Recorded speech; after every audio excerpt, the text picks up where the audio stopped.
యేసుక్రీస్తు controversy king. Bible అనేది controversial book.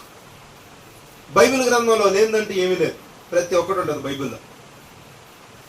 మొన్న టీవీలో ఒక వర్తమానం ఇచ్చాం.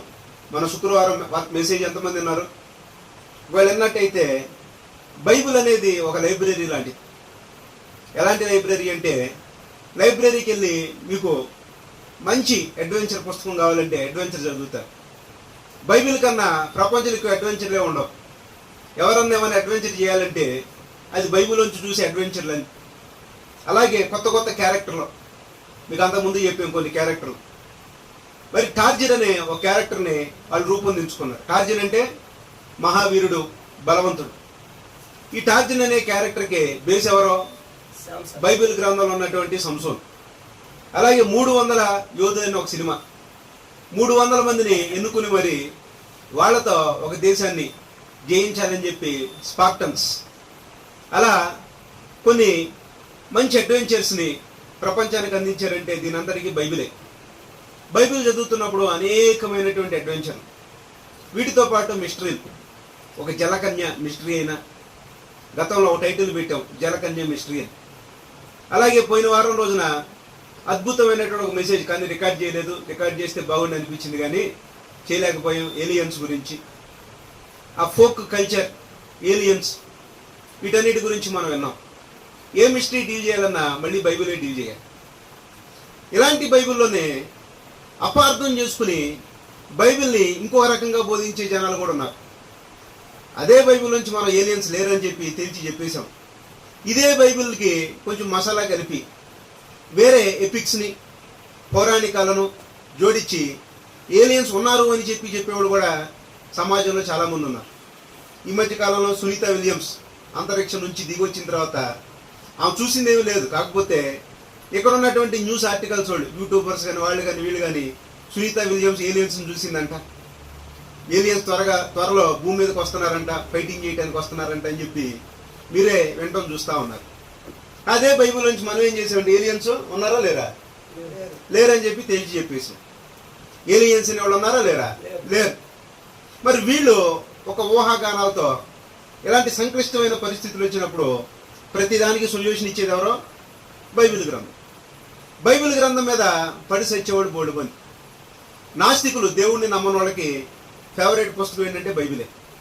బైబిల్ మీదకి వచ్చేసి బైబిల్లో కాంట్రవర్సీలు అని చెప్పి గ్రంథాలు రాసుకుంటా పోయారు. చాలా గ్రంథాలు రాశారు. బైబిల్కి అనుకూలంగా కొన్ని లక్షల గ్రంథాలు వస్తే బైబిల్కి వ్యతిరేకంగా కూడా కొన్ని వేల గ్రంథాలు వచ్చినాయి. బైబిల్కి అగెయిన్స్ట్గా రాయబడినటువంటి గ్రంథాలు అవే కొన్ని వేలు. బైబిల్కి అనుకూలంగా రాయబడిన గ్రంథాలు కొన్ని లక్షలు. బయట ప్రపంచంలో బైబిల్ మీద వస్తున్నటువంటి కాంట్రవర్సీలు మరి ఏ గ్రంథం మీద ఉండదు. ఎందుకని ఉండదంటే బైబిల్ని చదివేవాళ్ళు ఎంత ఆసక్తిగా చదువుతారో అలాగే వ్యతిరేకించే వాళ్ళు కూడా ఏదో ఒక పాయింట్ తీసుకుని, ఏదో ఒక లూప్ హోల్ తీసుకుని, ఆ లూప్ హోల్లో నుంచి ఇందులో కాంట్రవర్సీ ఉందని ప్రపంచానికి వాళ్ళు ఏదో బైబిల్కి వ్యతిరేకంగా తెలియజేయాలని చెప్పి పాకులాడుతున్న వాళ్ళు చాలామంది. వీళ్ళతో పాటు మన ముస్లిం సహోదరు, ఎస్పెషల్గా ఈ ముస్లిం కల్చర్ని ప్రారంభించిన ఆయన పేరే అహ్మద్ దేదాత్ అనే ఒక సౌత్ ఆఫ్రికా. ఆయన ఏం చేశాడంటే బైబిల్లో తప్పుడు, యేసుక్రీస్తు సిలువ వేయబడలేదు, నమ్మి బాప్తిసం పొందిన వారు రక్షింపబడును, నమ్మని వానికి శిక్ష అనే పదాన్ని పట్టుకుని కనపడిన వాళ్ళందరికీ విషం ఇచ్చేవాడు. బైబిల్లో యేసుక్రీస్తు వారు చెప్పారు కదా, మరి తాగండి, నమ్మిన వారి వల్ల ఈ సూచక్రియలు జరుగునన్నారుగా, విషం తాగండి అని చెప్పి విషం బాటిల్స్ని లైవ్లో పబ్లిక్లో ఇచ్చినప్పుడు మరి పాస్టర్ గారు అక్కడ ఉన్నవాడు దాన్ని తాగనప్పుడు ఒక కామెడీని అలాగే ఒక వెటకారాన్ని జోడించి, నీ యేసు మాట మీద నీకు నమ్మకం లేదా? నువ్వు యేసు మాటనే నువ్వు నమ్మట్లేదా? ఒకవేళ నువ్వు కనుక నమ్మితే తాగేసి, నువ్వు బాప్తిసం తీసుకున్నావు కదా తాగని చెప్పి ఆయన చాలా వెటకారం చేసేవారు. ఇలాంటివి సమాజంలో మనం అనేక మందిని చూస్తూ ఉన్నాం. అలాగే అది అయిపోయిన తర్వాత ఆయన తర్వాత వాళ్ళు, ఇదే మన ఇండియాలో జాకిర్ నాయక్ అని ఒక ఆయన చాలా అల్లకల్లలో సృష్టించాడు. 101 సైంటిఫిక్ ఎర్రర్స్ ఇన్ బైబిల్ అని, 101 సైంటిఫిక్ ఎర్రర్స్ బైబిల్లో తప్పులోనే అని చెప్పి అనేక గ్రంథాలు రాసి బాగా పాపులారిటీ ఇచ్చాడు. నీ బైబిల్ ఆ తప్పు ఉంది, ఈ తప్పు ఉంది. కావాలంటే చూడండి, మత్తయి సువార్తలో యేసుక్రీస్తు వంశావళి ఉంటుంది, లోకా సువార్తలో యేసుక్రీస్తు వంశావళి ఉంటుంది. ఆ వంశావళికి ఈ వంశావళికి పొంతన ఉండదు. ఆ వంశావళిలో దావీదు కుమారుడైనటువంటి సొలొమోను ద్వారా ఒక లైన్ వచ్చింది. ఈ వంశావళిలో దావీదు కుమారుడైన నాతాను నుంచి మరో వంశం వచ్చింది. మరి రెండింటికి చివరికి లింక్ వచ్చి మరియమ్మకి యోసేపుకి లింక్ పెట్టి వాళ్ళ నుంచి యేసుక్రీస్తు పుట్టాడంటే ఇంతకీ దాంట్లో నుంచి వచ్చాడా దీంట్లో నుంచి వచ్చాడని చెప్పి మళ్ళీ వెటకారాన్ని జోడించి మళ్ళీ అడుగుతూ ఉంటాం. వీటితో పాటు న్యూమరికల్ ఎర్రర్స్, నెంబర్ ఎర్రర్స్ అంటే ఒక దగ్గర చూస్తే 80,000 మంది చచ్చిపోయారు, ఇంకో దగ్గర చూస్తే 1,00,000 మంది చచ్చిపోయారు. 80,000 మంది చచ్చిపోయారా, 1,00,000 మంది చచ్చిపోయారా? ఒక ఆయన రాసింది సమూయేలు గారే. సమూయేలు గారు రాసినటువంటి గ్రంథంలోనే ఆయన సమూయేలు గ్రంథంలో ఒకలాగా రాశాడు, రాజుల గ్రంథంలో మరొకలాగా రాశాడు. అంటే ఆయన ఏమి రాశాడు ఆయనకన్నా తెలుసా అని చెప్పి వెటకారాన్ని జోడించి అనేకమైన ప్రశ్నలు అడగటం మనం చూస్తున్నాం. వాటినే కాంట్రవర్సీస్ అంటారు. ఏమంటారు? కాంట్రవర్సీస్. బైబిల్ మీద వచ్చిన కాంట్రవర్సీస్ ఎవరి మీద రాలేదు. ఎక్కువ కాంట్రవర్సీలు ఎవరి మీద వచ్చినాయి? బైబిల్ మీద వచ్చినాయి. సుమయోను యేసుక్రీస్తుని ఎత్తుకుని ఏమన్నాడనే మాటను మనం బైబిల్లో చదువుదాం. లోకాసు వార్త 2వ అధ్యాయం 28, 29, 30. అతడు తన చేతులలో ఆయన ఎత్తుకుని దేవుని స్తుతించి ఇట్లనెను, నాదా ఇప్పుడు నీ మాట చొప్పున సమాధానముతో నీ దాసుని పోనిచ్చుచున్నావు. అన్యజనులకు నేను బయలుపరుచుటకు వెలుగుగాను నీ ప్రజలైన ఇశ్రాయేలుకు మహిమగాను నీవు సకల ప్రజల ఎదుట సిద్ధపరిచిన ఈ రక్షణ నేను కన్నులారా చూచి తిని. యోసేపును ఆయన తల్లియు ఆయనను గూర్చి చెప్పబడిన మాటలు విని ఆశ్చర్యపడింది. సుమయోను వారిని దీవించి, ఇదిగో అనేక హృదయాలోచనలు బయలుపడినట్లు ఇశ్రాయేలు అనేకులు పడుటకును తిరిగి లేచుటకును వివాదాస్పదమైన గుర్తుగా ఈయన నియమింపబడి ఉన్నాడు. ఎత్తుకుంది ఎవరో? సుమయోను. ఎక్కడ జరుగుతుంది ఇది? యెరూషలేము దేవాలయంలో. యెరూషలేము దేవాలయంలో సుమయోను యేసుక్రీస్తు వారిని ఎత్తుకుని పలుకుతున్న మాట. 34వ వచనం ఈరోజు మన ప్రసంగానికి తొలి మాట. చదవండి మరొకసారి. 34 మాత్రమే. సుమయోను వారిని దీవించిదిగో అనేక హృదయాలోచనలు బయలుపడినట్లు ఇశ్రాయేలులో అనేకులు పడుటకును తిరిగి లేచుటకును వివాదాస్పదమైన గుర్తుగైన నియమింపబడి ఉన్నాడు. వివాదాస్పదమైన గుర్తుగా ఎవరు నియమింపబడింది? యేసుక్రీస్తు. అంటే యేసుక్రీస్తు పుట్టినప్పుడే వివాదాలతో స్టార్టింగ్. యేసుక్రీస్తు అంటేనే వివాదాలకు కేర్ ఆఫ్ అడ్రస్. యేసుక్రీస్తు అని చూపిస్తే ఇదిగో ఈయన వివాదాస్పద గుర్తు. అందుకే క్రైస్తవులు యేసు మీద ఎన్ని వివాదాలు వచ్చినా, బైబిల్ మీద ఎన్ని వివాదాలు వచ్చినా ఎలా ఉండాలి? సంతోషంగా గర్వంగా ఉండాలి. సంతోషంగా గర్వంగా ఉండాలి. ఎందుకనంటే ఆయన నియమింపబడింది దానికోసం. యేసుక్రీస్తు దేనికోసం నియమింపబడ్డాడు? వివాదాలకు కేర్ ఆఫ్ అడ్రస్సే యేసు. యేసుక్రీస్తు గురించి అంత పాజిటివ్గా చెప్పుకుంటా పోయారనుకోండి, పెద్ద వివాదాలు ఉండవు, చప్పగా ఉంటుంది. కానీ ప్రపంచంలో ఒక క్రిస్టియన్ అయినా, ఒక హిందూ అయినా, ఒక ముస్లిం అయినా, ప్రపంచంలో ఎవరైనా సరే ఏదో ఒక రోజు యేసుక్రీస్తు గురించి మాట్లాడుతూనే ఉంటారు. యేసుక్రీస్తు గురించి పాజిటివ్గా అయినా మాట్లాడతారు, లేదంటే నెగిటివ్గా అయినా మాట్లాడతారు. మన ముస్లిం సహోదరులే యేసుక్రీస్తు గురించి నెగిటివ్గాను మాట్లాడతారు, మళ్ళీ వాళ్ళే యేసుక్రీస్తు గురించి చాలా గొప్పగా మాట్లాడతారు. యేసుక్రీస్తు గురించి చాలా గొప్పగా మాట్లాడతారు. ఎందుకనంటే వివాదాస్పద గుర్తు. మన హైందవ సహోదరులు చాలా మంది యేసుక్రీస్తు గురించి చాలా వెటకారంగా మాట్లాడతారు. ఇలా మాట్లాడిన వాళ్ళే ఒకానొక టైంలో వాళ్ళు ఏం చేస్తారంటే మోకరించి దేవుడి దగ్గరికి వచ్చి ఆయన్ని మోకరించి ప్రార్థన చేసి మళ్ళీ ఆయన గురించే పాజిటివ్గా మాట్లాడతారు. అంటే నెగిటివ్ నుంచి పాజిటివ్. చాలామంది సాక్ష్యాలు మీరు వింటా ఉన్నారు యూట్యూబ్లో. విన్న వాళ్ళందరూ మొట్టమొదటిగా ఆయన మాలవాళ్ళ దేవుడు, మాదిగోళ్ళ దేవుడు, చిన్నవాళ్ళ దేవుడు, వాళ్ళ దేవుడు, వీళ్ళ దేవుడు, శూద్రుల దేవుడు, ఆయన ఇశ్రాయేల్ దేవుడు, విదేశీ దేవుడు అని చెప్పిన వాళ్ళే ఇప్పుడు చివరికి వచ్చి ఏమన్నారు? వాళ్ళు యేసుక్రీస్తు మా దేవుడు అంటున్నారు, యేసుక్రీస్తు మనందరి దేవుడు అంటున్నారు. ఎందుకంటున్నారంటే అదే యేసుక్రీస్తు గొప్పతనం. వివాదాస్పద గుర్తు. యేసుక్రీస్తు ఎవరో? వివాదాస్పద గుర్తుగా దేవుడు నియమించాడు, మనం నియమించింది కాదు. బైబిల్ అనేది వివాదాలకు పుట్టినటువంటి గ్రంథమే బైబిల్ గ్రంథం. బైబిల్ గ్రంథం చదువుతూ ఉన్నప్పుడు క్రైస్తవులలోనే బైబిల్ని సరిగా అర్థం చేసుకోలేక ఒక బైబిల్ నుంచి అనేకమైన వర్షం. కొంతమంది వచ్చి జన్మ పాపం లేదంటారు, అదే బైబిల్ నుంచి కొంతమంది వచ్చి లేదు లేదండి జనం పాపం ఉందంటారు. కొంతమంది వచ్చి దేవుని కుమారులు నరుల కుమార్తెలు అనే సబ్జెక్ట్ వచ్చినప్పుడు ఈ దేవుని కుమారులు అంటే పరలోకంలో నుంచి వచ్చినటువంటి దేవదూతలు భూలోకానికి వచ్చి వాళ్ళు ఏం చేశారంటే భూమి మీద ఉన్నటువంటి స్త్రీలతో సంభోగం చేసి పిల్లలు కన్నారని ఒక వర్షం. ఇంకొంతమంది వచ్చేసి అసలు వాళ్ళకి రక్త మాంసాలు రక్తం ఉంటేనే కదా వీర్యకణాలు రావటానికి, వీర్యకణాలు వస్తేనే కదా పిల్లలు పుట్టేది. అలాంటప్పుడు రక్తం లేకుండా మాంసం లేకుండా వీర్యకణాలు లేకుండా పిల్లలు ఎట్టా పుడతారని కౌంటర్ క్వశ్చన్ వేసేవాళ్ళు మరొకటి. మరి కొంతమంది ఏంటంటే అసలు యేసుక్రీస్తు అలా వచ్చేవాడే అయితే స్త్రీకి పుట్టాల్సిన పని పుట్టాల్సిన అవసరం ఉందా? యేసుక్రీస్తుకు ఒక శరీరం కావాలి కాబట్టి ఆ శరీరం కోసమే మరియమ్మ గర్భాన పుట్టాడు. లేదు అని అంటే డైరెక్ట్గా దేవదూతల బాడీ అక్కడి నుంచి ఇక్కడికి వచ్చేసేవాడు కదా అని కౌంటర్ క్వశ్చన్. ఇవన్నీ మనం రెగ్యులర్గా వింటా ఉన్నటువంటి సంగతి అంటే వివాదం. కొంతమంది వచ్చి 1000 ఏళ్ల పరిపాలన ఇప్పుడు జరుగుతుంది అంటారు. కొంతమంది వచ్చి లేదు లేదండి 1000 ఏళ్ల పరిపాలన తర్వాత ఎప్పుడో జరిగిద్దని కొంతమంది వచ్చి దేవుని రాజ్యం ఇప్పుడు జరుగుతుంది అని అంటారు. యేసుక్రీస్తు వారి తన ప్రసంగంలో దేవుని రాజ్యం మీ మధ్య ఉన్నది. యోహాను గారు వచ్చేసరికి నీ రాజ్యములో పాలివాడనైనా యోహానను నేను అని ప్రకటన గ్రంథంలో రాసిన మాటను బట్టి మరి దేవుని రాజ్యం ఆల్రెడీ భూమి మీద స్టార్ట్ అయిందని ఒక వర్గం. కొంతమంది వచ్చేసి ఏమంటారంటే లేదు లేదండి దేవుని రాజ్యం మళ్ళీ వస్తుంది, కావాలంటే యేసుక్రీస్తే నేర్పించాడు పరలోక ప్రార్థన ఏమని నీ రాజ్యము వచ్చును గాక అన్నాడు, అది ఎప్పుడో వచ్చిద్దని కొంతమంది వచ్చి యేసుక్రీస్తు వారి 2వ రాకడలో రాజ్యాన్ని ప్రారంభిస్తాడు అని కొంతమంది బైబిల్ గ్రంథంలో కొరింథీయులకు రాసిన పత్రికల నుంచి ఒక మంచి మాటను తీసి 2వ రాకడలో బలంగా ఆయన భూమి మీదకి వచ్చి రాజ్యాన్ని దేవునికి అప్పగిస్తాడనే మాటను చూపించి ప్రజెంట్ రాజ్యం ఉంది, 2వ రాకడైన రాజ్యాన్ని ఇస్తాడు, స్టార్ట్ చేయటం కాదు అని ఒక వర్గం. చూసారా, క్రైస్తవుల్లోనే డిఫరెంట్ వర్షన్లు వచ్చింది. ఎందుకు వచ్చినాయి అని అంటే బైబిల్ చదివేటప్పుడు బైబిల్లో ఉన్నటువంటి మాటను పర్ఫెక్ట్గా అర్థం చేసుకోలేక ఎవరికి దోచినట్టుగా ఆడు బోధించడం వల్ల క్రైస్తవులోనే రోజు బైబిల్ చదువుతున్న క్రైస్తవులోనే ఇన్ని రకాల వర్షన్లు వస్తే అసలు ఏమి చదవనోడు, ఎప్పుడు బైబిల్ చదవనోడు, అక్కడ ఇక్కడ ఇంగ్లీష్ మాట్లాడినవాడు ఒక హైందవ సహోదరుడు కానీ ముస్లిం సహోదరుడు కానీ అలాగే మన నాస్తిక సహోదరులు కానీ వీళ్ళందరూ బైబిల్ మీద పడుతున్న పెద్ద ఆశ్చర్యం లేదు.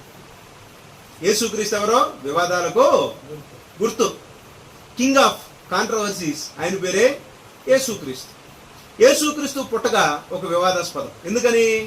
కన్యక గర్భాన పుట్టినటువంటి యేసుక్రీస్తు, పురుషుడితో ప్రమేయం లేకుండా పుట్టిన యేసుక్రీస్తు. అసలు యేసుక్రీస్తు పుట్టకే కాంట్రవర్సీ, యేసుక్రీస్తు వారి పుట్టకే కాంట్రవర్సీ. పోనీ యేసుక్రీస్తు వారు పెరిగే టైంలో 12 ఏళ్ల నుంచి 30 ఏళ్ల వరకు యేసుక్రీస్తు వారు మిస్సింగ్. దాని మీద కొన్ని 100 పుస్తకాలు వచ్చింది, missing years of Jesus Christ. 12 నుంచి 30 ఏళ్ల వరకు యేసుక్రీస్తు వారు భారతదేశానికి వచ్చారని కొంతమంది, ఇంగ్లాండ్ వచ్చారని కొంతమంది, జపాన్ వచ్చారని చెప్పి కొంతమంది, తమిళనాడు వచ్చి తమిళం నేర్చుకున్నాడని చెప్పి మన 1000 సినిమాలకు పనిచేసిన మ్యూజిక్ డైరెక్టర్ ఇళయరాజా లాంటి వాళ్ళు వాళ్ళ వర్షన్ ఒకటి. ఇలా యేసుక్రీస్తు మీద అనేక వివాదాలు. ఏది పుట్టుక వివాదం, యేసుక్రీస్తు వారి 12 నుంచి 30 సంవత్సరాలు అది వివాదం. తర్వాత యేసుక్రీస్తు వారి పరిచర్య, ఈ పరిచర్యలో చనిపోయిన వాళ్ళను లేపినటువంటి యేసుక్రీస్తు, పుట్టు గుడ్డివానికి ప్రపంచంలో మొట్టమొదటిసారిగా కళ్ళిచ్చినటువంటి యేసుక్రీస్తు వారు, పుట్టు కుంటివాడికి మొట్టమొదటిసారిగా కాళ్ళిచ్చినటువంటి యేసుక్రీస్తు వారు, దెయ్యాలను ఎల్లగొట్టడం అని ఒక సబ్జెక్టుని మొట్టమొదటిసారిగా దెయ్యాలను ఎల్లగొట్టినటువంటి యేసుక్రీస్తు వారు. అన్ని కాంట్రవర్సీలే. ఇలాంటి కాంట్రవర్సీల మధ్య జనాలకు ఏమి అర్థం కాని పొజిషన్. ఆయన మంచి చేస్తున్నాడా చెడు చేస్తున్నాడు, చూస్తుంటే మంచిలా కనపడుతుంది, చూస్తుంటే చెడులా కనపడుతుంది. చేస్తున్న పనులు బాగానే ఉంటాయి, చేస్తున్న పనులు ధర్మశాస్త్రానికి వ్యతిరేకంగా ఉన్నట్టుకొని, చూస్తుంటే ధర్మశాస్త్రాన్ని ఫాలో అవుతున్నట్టున్నాడు, చూస్తుంటే ధర్మశాస్త్రాన్ని బ్రేక్ చేస్తున్నట్టున్నాడు. ఇది ఫాలో అవుతున్నాడా బ్రేక్ చేస్తున్నాడా? అందరికీ యేసుక్రీస్తు వారి కాలంలో పిచ్చెక్కిపోయి ఆయన ప్రతి మాట కాంట్రవర్సీ, ప్రతి పని కాంట్రవర్సీయే, ప్రతి అడుగు కాంట్రవర్సీయే. యేసుక్రీస్తు వారి మాటలో కాంట్రవర్సీ. అందుకే ఆయన మాటలు విని ఇలాంటి మాటలు మేము ఇప్పుడు వినలేదు. ఇంత జ్ఞానం వీనికి ఎక్కడిది, ఇంత ఆలోచన వీనికి ఎక్కడి అని ఒక వర్గం పొగుడుతూ ఉంటే మరికొంతమంది ఏమనేవాళ్ళు అంటే ఈయన పిచ్చాడు, దయ్యం పట్టినోడు. యేసుక్రీస్తు ఎవరంట? బయల్జెబూలు పట్టినోడు అని ఒక వర్గం ఆయన అంటా ఉండేవాడు. అంటే రెండు అక్కడే వినిపిస్తూ ఉండేవి. కొంతమంది చూసి విపరీతమైన ఫ్యాన్ ఫాలోయింగ్, యేసుక్రీస్తు వారి చుట్టుపక్కల ఎక్కడ చూసినా జనం. మరో పక్కన చూస్తే యేసుక్రీస్తు వారిని చూస్తే ఆయన పేరింటేనే గుండెల్లో రైలు పరిగెత్తే జనం. ఆ వర్గం ఈ వర్గం అన్ని రకాల వర్గాలు యేసుక్రీస్తు వారు బ్రతుకున్న కాలంలో కూడా ఉన్నారు. ఆయన పేరు చెబితేనే అందరికీ దడ, ఆయన పేరు చెబితే అందరికీ ప్రేమ. అటు ప్రేమ ఉంది, ఇటు దడ ఉంది, అటు కోపం ఉంది, ఇటు విపరీతమైన ఆరాధన ఉంది. యేసుక్రీస్తు వారి పేరు చెబితే కాంట్రవర్సీ. అలాగే యేసుక్రీస్తు వారి సమాధి చేయటం, అది ఒక కాంట్రవర్సీ. యేసుక్రీస్తు వారు 3వ దినాన లెగవటం, అది ఒక కాంట్రవర్సీ. చనిపోయిన వాళ్ళు తిరిగి లెగటం ఏంటని చెప్పి అదొక కాంట్రవర్సీ. అసలు యేసుక్రీస్తు వారిని సిలువ వేయటమే అదొక కాంట్రవర్సీ. మరి ఇందాకడే చెప్పాం, మన ముస్లిం సహోదరుడు అహ్మద్ దేదార్ యేసుక్రీస్తు అసలు సిలువే వేయబడలేదని చెప్పి ఛాలెంజ్లు చేసి అనేక డిబేట్లు చేశాం. ఏ క్రైస్తవునైనా సరే మీ బైబిల్లో నుంచే 2 నిమిషాల్లో యేసుక్రీస్తు అసలు సిలువే వేయబడలేదు, సిలువలో చచ్చిపోలేదని చెప్పి నేను నిరూపిస్తానని చెప్పి కొన్ని పొదుల డిబేట్లు చేశాడు ఆయన. ఇంటర్నేషనల్ బైబిల్ స్కాలర్స్తో అనేక డిబేట్లు చేశాడు. ఎన్ని నిమిషాల్లో? 2 నిమిషాల్లో యేసుక్రీస్తు అసలు సిలువే వేయబడలేదని చెప్పి నేను నిరూపిస్తానని చెప్పి ఆ రోజుల్లో ఆయన రఫ్ అండ్ టఫ్గా, ఎనర్జెటిక్గా ఆయన బైబిల్లో నుంచే చూపిస్తానని చెప్పి సమాజంలో తిరుగుతూ ఉండేవాడు. ఇలాంటివి మనం చూసాం. అలాగే ఆంధ్రప్రదేశ్లో కూడా షఫీ అని ఒక అతను, ప్రజెంట్ ఆయన మోటివేషన్ స్పీకర్.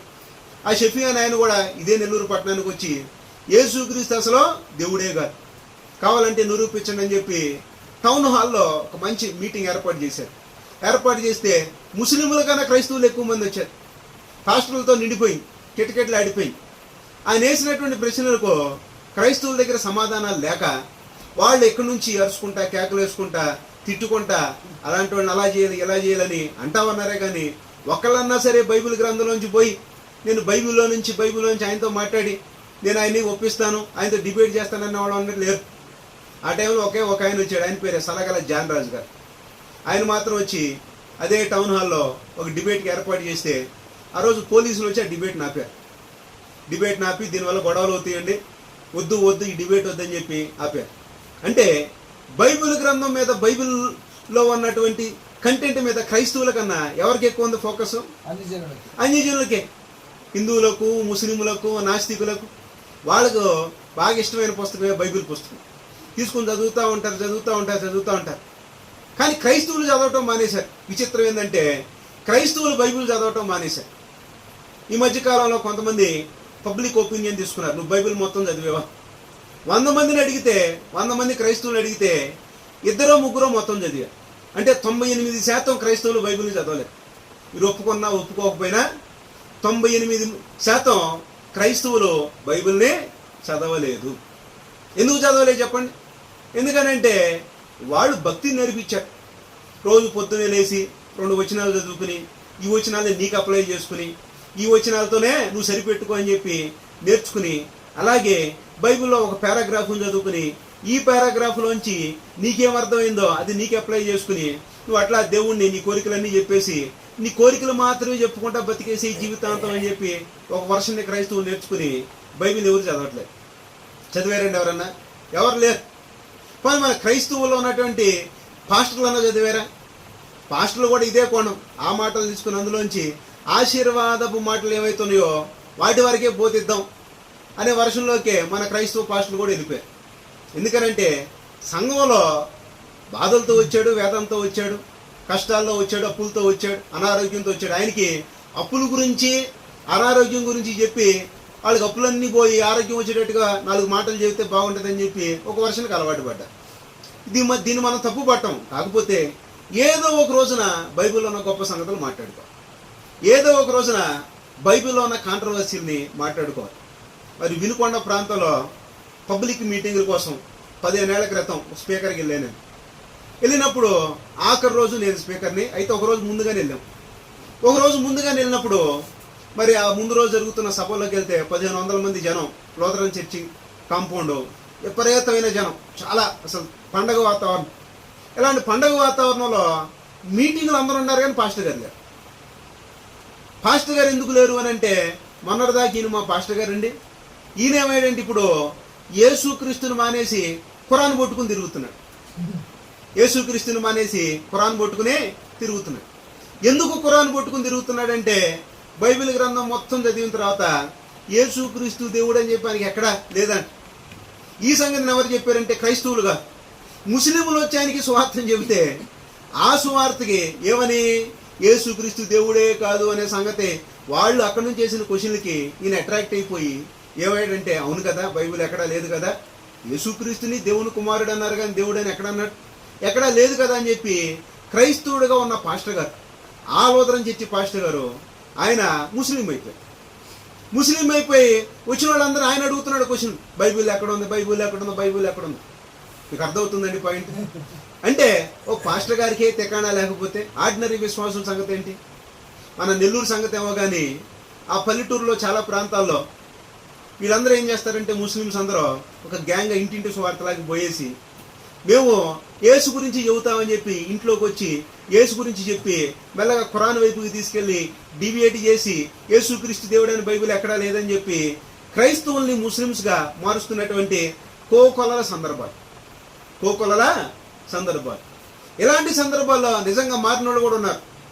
వాళ్ళు కొన్ని అట్రాక్షన్ చూపించి డబ్బులు చూపించి వాళ్ళు ఇస్తారు, అది ఇస్తారు, ఇది ఇస్తారు, మీ లైఫ్ సెటిల్ అయిపోయింది అని చెప్పినప్పుడు మారినోళ్ళు చాలామంది ఉన్నారు. ఇటువైపుని కాదు కానీ అటువైపున సంగతి నేను చెబుతున్నాను. అలాంటి జరుగుతున్న టైంలో బైబిల్ కాంట్రవర్సీని నేర్చుకోవాల్సినటువంటి కర్తవ్యం మన మీద ఉందా లేదా? ఖచ్చితంగా ఉంది. యేసుక్రీస్తు వారు ఎవరంట? కాంట్రవర్సీకి కింగ్ ఆయన. యేసుక్రీస్తు వారు ఎవరో? కాంట్రవర్సీలు కింగ్ ఆయన. మరి ఇలాంటి కాంట్రవర్సీలు బైబిల్లో మనం చదువుతున్నప్పుడు మనకు కూడా కొన్ని వందలే కనిపిస్తాయి. ఒక దగ్గర ఏంటి ఎలా ఉంది, మరో దగ్గర మరోలాగా ఉంది, ఏంటి అసలు ఇదేంటి అదేంటి అని చెప్పి ఇలాంటి ఆలోచన వచ్చినప్పుడు ఏం చేయాలంటే, బైబిల్ గ్రంథాన్ని మనం చాలా చాలా పరిశీలనగా చదవాలా వద్దా? ఖచ్చితంగా చదవాలి. ఇట్లా చదివినప్పుడే బైబిల్ అర్థమై, దేవుడు బైబిల్ గ్రంథం రాపించినప్పుడే స్మూత్గా సింపుల్గా రాపించలా. బైబిల్ అనేది కాంప్లికేటెడ్ పుస్తకం. బైబిల్ అనేది చాలా కాంప్లికేటెడ్ పుస్తకం. బైబిల్ అనేది మేధావుల గ్రంథం. బైబిల్ అనేది గొప్పోళ్ళ గ్రంథం. బైబిల్ అనేది తెలివితేటలు కలిగి ఉన్న వాళ్ళకి అర్థమయ్యే గ్రంథం. బైబిల్ అనేది పామరుల గ్రంథం కాదు. బైబిల్ అనేది అంత గొప్ప గ్రంథంగా దేవుడు రాయించి పెట్టాడు. అందుకే పేతురు గారు ఒక మాట అంటున్నాడు. ఏమన్నాడు ఆయన? ఇందుని గురించి మన సహోదరుడైన పౌలు గారు కూడా ఏం చేశాడో, దేవుడు ఇచ్చిన జ్ఞానం చొప్పున మంచి పత్రికలు రాశాడు, దాన్ని చదువుకోండి. అయితే వాటిని విద్యావిహీనులు అంటే చదువు రానోళ్ళు, వాళ్లకు అర్థం చేసుకోవటం కష్టమైపోయింది. ఎవరికి? చదువు సంధ్యలు సరిగ్గా లేని వాళ్ళకి, అలాగే అస్థిరులైన వారికి. ఇలాంటి వాళ్లకు పౌలు గారి పత్రికలు అర్థం చేసుకోవటం కష్టం. ఎవరి కష్టం? పేతురు గారికే ఒకానొక టైంలో కష్టం ఎక్కువ. ఇలాంటి పేతురు గారిని పౌలు గారు పబ్లిక్లో వార్నింగ్ ఇచ్చాడు. ఓ పేతురు, నువ్వు చేస్తుంది తప్పు. యేసుక్రీస్తుతో ఉన్నావు, ఆయన శిష్యుడిగా ఉన్నావు. పెంతెకొస్తేనే పండగ దినాన సంఘం ఓపెనింగ్ నీ చేతుల మీదుగా జరిగింది. తొలి ప్రసంగం నువ్వు ఇచ్చావు. అలాంటి పేతురు గారికి లేఖనాలలో కొన్ని సంగతులు అపార్థం చేసుకున్నాడు. స్టార్టింగ్ అపార్థం చేసుకునేసరికి పౌలు గారు వార్నింగ్ ఇస్తున్నాడు. ఏమని వార్నింగ్ ఇస్తున్నాడు? నువ్వు చేస్తుంది తప్పు అని చెప్పి పౌలు గారు పేతురు గారికి ఇస్తున్నాడు. పౌలు గారు ఎవరో? ఒక స్కాలర్, మహామేధ, ఒక జీనియస్, సకల విద్యలు నేర్చుకున్నాడు, ధర్మశాస్త్రం ఎక్స్పర్ట్. గమాలియేలు దగ్గర ధర్మశాస్త్రం ఉన్న ప్రతి పాయింట్, ప్రతి పిన్ను, ప్రతి లైన్ని, ప్రతి సెక్షన్ని పర్ఫెక్ట్గా నేర్చుకున్న ఆయన ఎవరో? పౌలు గారు. పేతురు గారు ఆయన చేపలు పట్టేకండి. యేసుక్రీస్తు ద్వారా వినినటువంటి జ్ఞానం, యేసుక్రీస్తు ద్వారా వినిన జ్ఞానంతో పరిశుద్ధాత్మ సహాయంతో ఆత్మ పొందుకున్న తర్వాత చెప్పిన మాటలే కానీ పౌలు గారికి ఎక్స్ట్రాడినరీ టాలెంట్ అనేది పౌలు గారికే సొంతం. మరి పేతురు గారికి ఆత్మ నడిపింపు. పౌలు గారు ఆత్మ నడిపింపు ప్లస్ ఎక్స్ట్రా నాలెడ్జ్. అందుకే పౌలు గారు చెబుతున్నటువంటి మాటలో వినటానికి, అర్థం చేసుకోవడానికి కష్టం.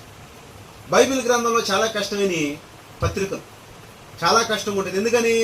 ధర్మశాస్త్రం దగ్గర స్టార్ట్ అయ్యి పాత నిబంధనలో నుంచి ఒక లైన్ అంతా రన్ అయ్యి అక్కడి నుంచి మొదలయ్యి ఎక్కడి దాకా వస్తుంది? యేసుక్రీస్తు వారి బోధనల దగ్గరకు వచ్చి యేసుక్రీస్తు వారి బోధనలో నుంచి మళ్ళీ పౌలు గారు దానికి ఒక పర్ఫెక్షన్ ఇచ్చేదాకా చాలా క్లిష్టంగా ఉంటుంది. ఇలాంటి క్లిష్టాలను బైబిల్ గ్రంథంలో మనం చదువుతున్నప్పుడు దాన్ని సరిగ్గా అర్థం చేసుకోకపోతే అన్నీ అపార్థాలు. ఇలాంటి అపార్థాల్లో నుంచి ఒక క్వశ్చన్ ఈరోజు మనం చూద్దాం. క్వశ్చన్ ఏంటంటే, గొలియాతుని ఎవరు చంపారు? క్వశ్చన్ ఏంటండి? గొలియాతుని ఎవరు చంపారు అనగానే మీరందరికి తెలిసిన ఆన్సర్ ఏంటి? దావీదు. ఒకసారి మనందరం 2 సమూయేలు 21 అధ్యాయం 19వ వచనం. 2 సమూయేలు 21 అధ్యాయం 19వ వచనం. తరువాత గోబు దగ్గర ఫిలిష్తీయులతో ఇంకోసారి యుద్ధం జరగగా అక్కడ బెత్లెహేమీయుడైన ఎల్హానాను గిత్తీయుడైన గొలియాతు సహోదరుని చంపెను. ఎవరిని చంపారండి? గొలియాతుని చంపింది ఎవరంటే ఇక్కడ గొలియాతుని చంపింది ఎవరో? ఎల్హానాను. గొలియాతుని చంపింది ఎవరో? ఎల్హానాను. గొలియాతుని చంపింది ఎవరో? ఎల్హానాను. మొదటి సమూయేలు 17 అధ్యాయం 23వ వచనం.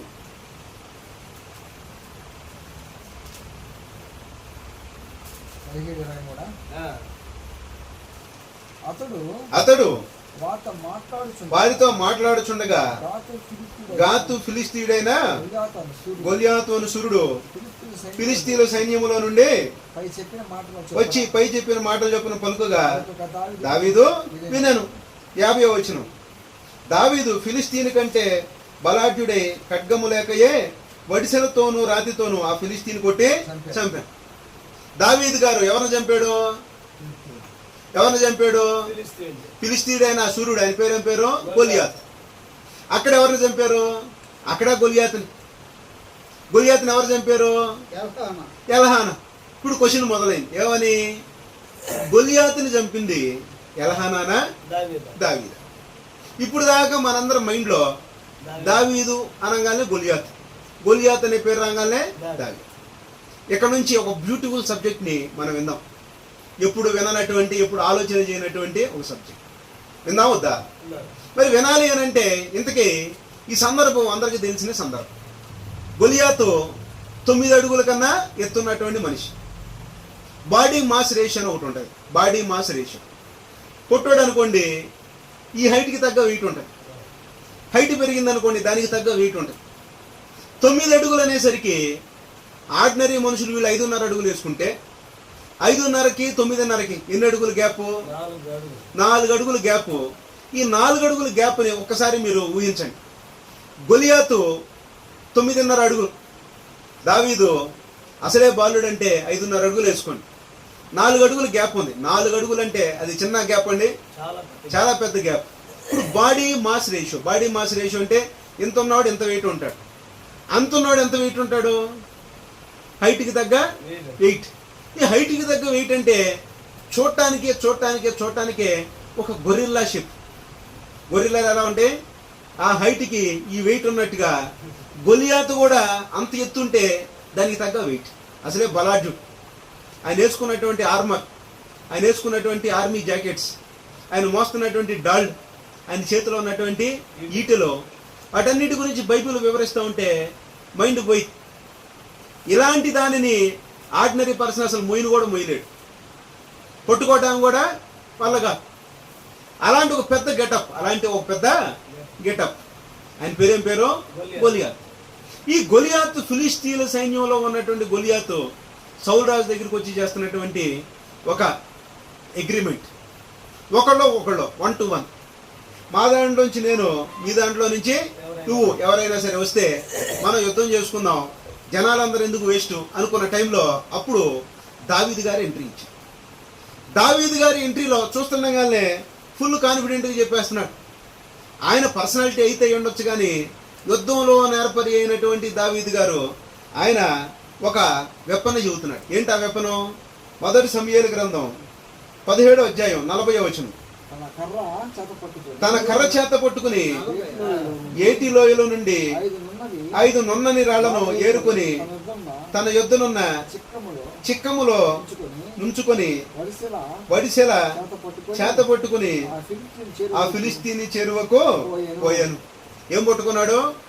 ఒడిసి పట్టుకున్నాడు. 5 రాళ్లను పట్టుకున్నాడు. ఇప్పుడు ప్రశ్న ఏంటంటే, దావీదు గారు ఎంతమందిని చంపాడు? ఇక్కడ ఒక్కళ్ళనే చంపాడు. ఎన్ని రాళ్ళు ఎరుకున్నాడు? 5 రాళ్ళు ఎన్నుకున్నాడు. క్వశ్చన్ ఏంటంటే, 5 రాళ్ళు ఎందుకు ఎరుకున్నాడు?